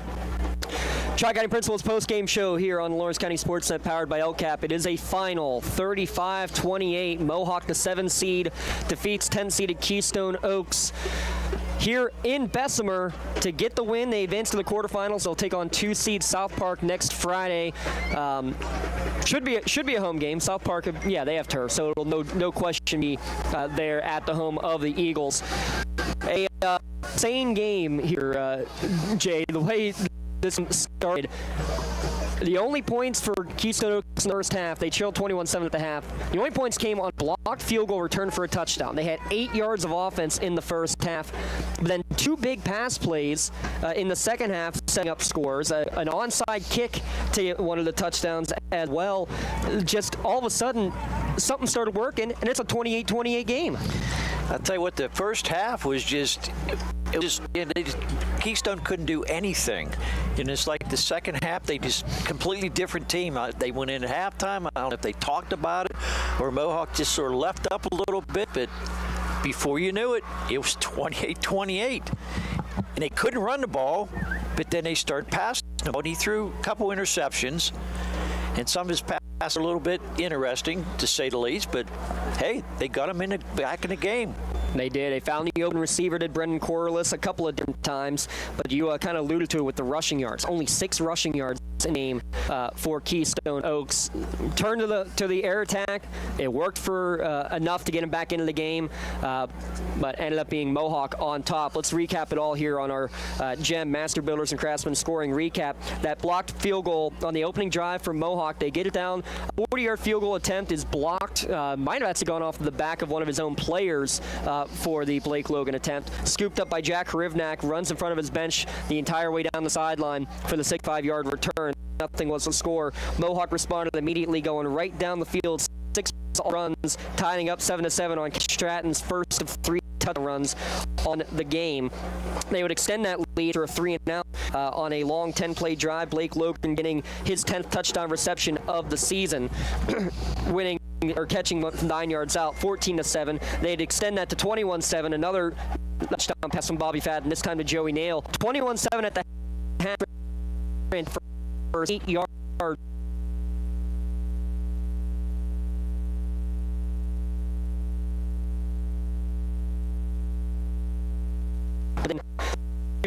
To cut the lead in half, 21-14. Mohawk, another cash touchdown run, 28-14. The score after that 4-yard run. That was the score at the end of the third quarter, and it still felt like Keystone Oaks was in trouble because they threw an interception. Mohawk had the ball on the doorstep. They ended up settling for a 28-yard field goal, goes off the upright. It's like, oh, there's still a little life here, Jay, and they took advantage. They threw it down the field, a couple of long plays, a 68-yard touchdown to Jack Harivnak, made it 28-21, and the surprise onside kick with 10 minutes remaining. They recover it, and 5 plays later in the end zone again, and we're tied. I didn't see that onside kick coming, did you? I had it in the back of my head before we went to the commercial break and thought, there's too much time left, but they noticed it, they went for it, and see, they practiced it because they executed. So they get the touchdown to tie it at 28. Mohawk able to put a good drive together. They get to about the 40-yard line. Big sack back to midfield means they have to punt it away. And on the punt takes a Mohawk bounce, and unable to corral it was the returner, Jackson Chapman, able to jump on it, get the fumble recovery on that muff punt with just about 3 minutes left to go. Huge play to change the momentum. They would run it in with Cass Stratton 4 plays later, his 3rd touchdown of the game, and then he caps it off with the interception to seal the deal defensively. Survive and advance. That's playoffs in any sport. Jay, they had this in control, it felt like, the whole game, and then credit to Keystone Oaks. They kept fighting. Mohawk got a little lackadaisical maybe, and Keystone Oaks took advantage, but in the end, Mohawk was able to prevail. It was definitely a tale of two halves. First half, definitely Mohawk all the way to second half. Oaks just like woke up, and Mohawk, like he said, maybe got a little lackadaisical about the way they were playing, but they come back, a good defense when they had to, and the punt was just the play of the game. It was. Let's get right into that. That's our Melee Chiropractic play of the Jackson Chapman's recovery of the muff punt, leading to the game-winning touchdown for Mohawk. Congratulations to Jackson Chapman. He just received his customized T-shirt Red Zone for being tonight's Melee Chiropractic play of the game. You can view the full list of the year's top plays by going to lcc.com on play of the game. Congratulations, Jackson Chapman, getting the Melee Chiropractic play of the game. Melee Chiropractic keep you in the game. That one literally did keep them in the game, setting up the third and final touchdown of the night for Cash Stratton, cashing in. This stat line is impressive, Jay. Okay, Cash Stratton, 20 carries, 172 yards rushing, 3 TDs, and an interception. I mean, he did everything to win that game for them. MVP Insurance is proud to present the MVP of the Game Award to Cash Stratton of the Mohawk Warriors. MVP Insurance and Lawrence County SportsNet are proud to honor Cash as tonight's MVP of the game. Cash will receive a customized T-shirt courtesy of the Red Zone in recognition of being named tonight's MVP of the game. To view the full list of this year's game MVPs, go online to lcsportsnet.com and click on MVP of the game. Congratulations to Cash Stratton of the Mohawk Warriors for being named tonight's MVP of the game. MVP Insurance, call MVP for the win. And a quick story on Cash Stratton. So a few weeks ago, there was a play, a touchdown in the corner in the end zone, and it was blocked. We couldn't see who had made the touchdown catch. We thought it was player A.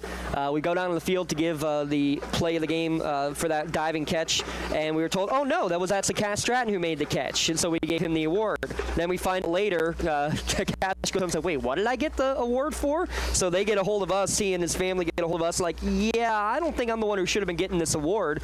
He gave up that shirt. Guess what? He earned this one tonight, no doubt about it. 172 yards, 3 touchdowns. Oh yeah, the game sealing exception as well. Mohawk 4-0 in their home playoff games after tonight's victory. Again, 35-28 is your final. A couple other numbers real quick. Bobby Fadden, 105 yards passing, 52 yards rushing. He had those 2 passing touchdowns, as well. Blake Logan, 6 catches for 93 yards and a touchdown. That means he is 1 catch shy of tying the single season record for receptions in a season. Mohawk, 21 first downs. Keystone Oaks, just 5. But in the end, it's a 7-point difference that decides this one. Mohawk 35, Keystone Oaks 28. We appreciate everybody here again at Mohawk. We appreciate everything that Matt Laporte and company do for us, getting us all set up here. Big thanks if you're watching on the NFHS network, and big thanks if you're listening as well, live or archived, Facebook, YouTube, Twitter, I believe, as well. Should have been up and running. We'll have to see how that all played out as well as we try something a little bit new tonight to get all these games to the max out there to you watching or listening at lcsportsnet.com. Again, your producer tonight is Mr. Michael Greco, Leah Verdi on the cameras. For my broadcast colleague, Jay Moan, I'm James Dawson saying so long, and stay tuned because we're going to have at least 2 games on next Friday for sure as the Wpial and District 10 playoffs continue on the Lawrence County SportsNet powered by LCAP. One final time, 35-28, Mohawk, the 7th seed, defeats Keystone Oaks and will advance to the quarterfinals. Take on South Park. For the entire crew, I'm James Dotson saying so long, stay tuned for fun stuff on Lawrence County SportsNet powered by LCAP.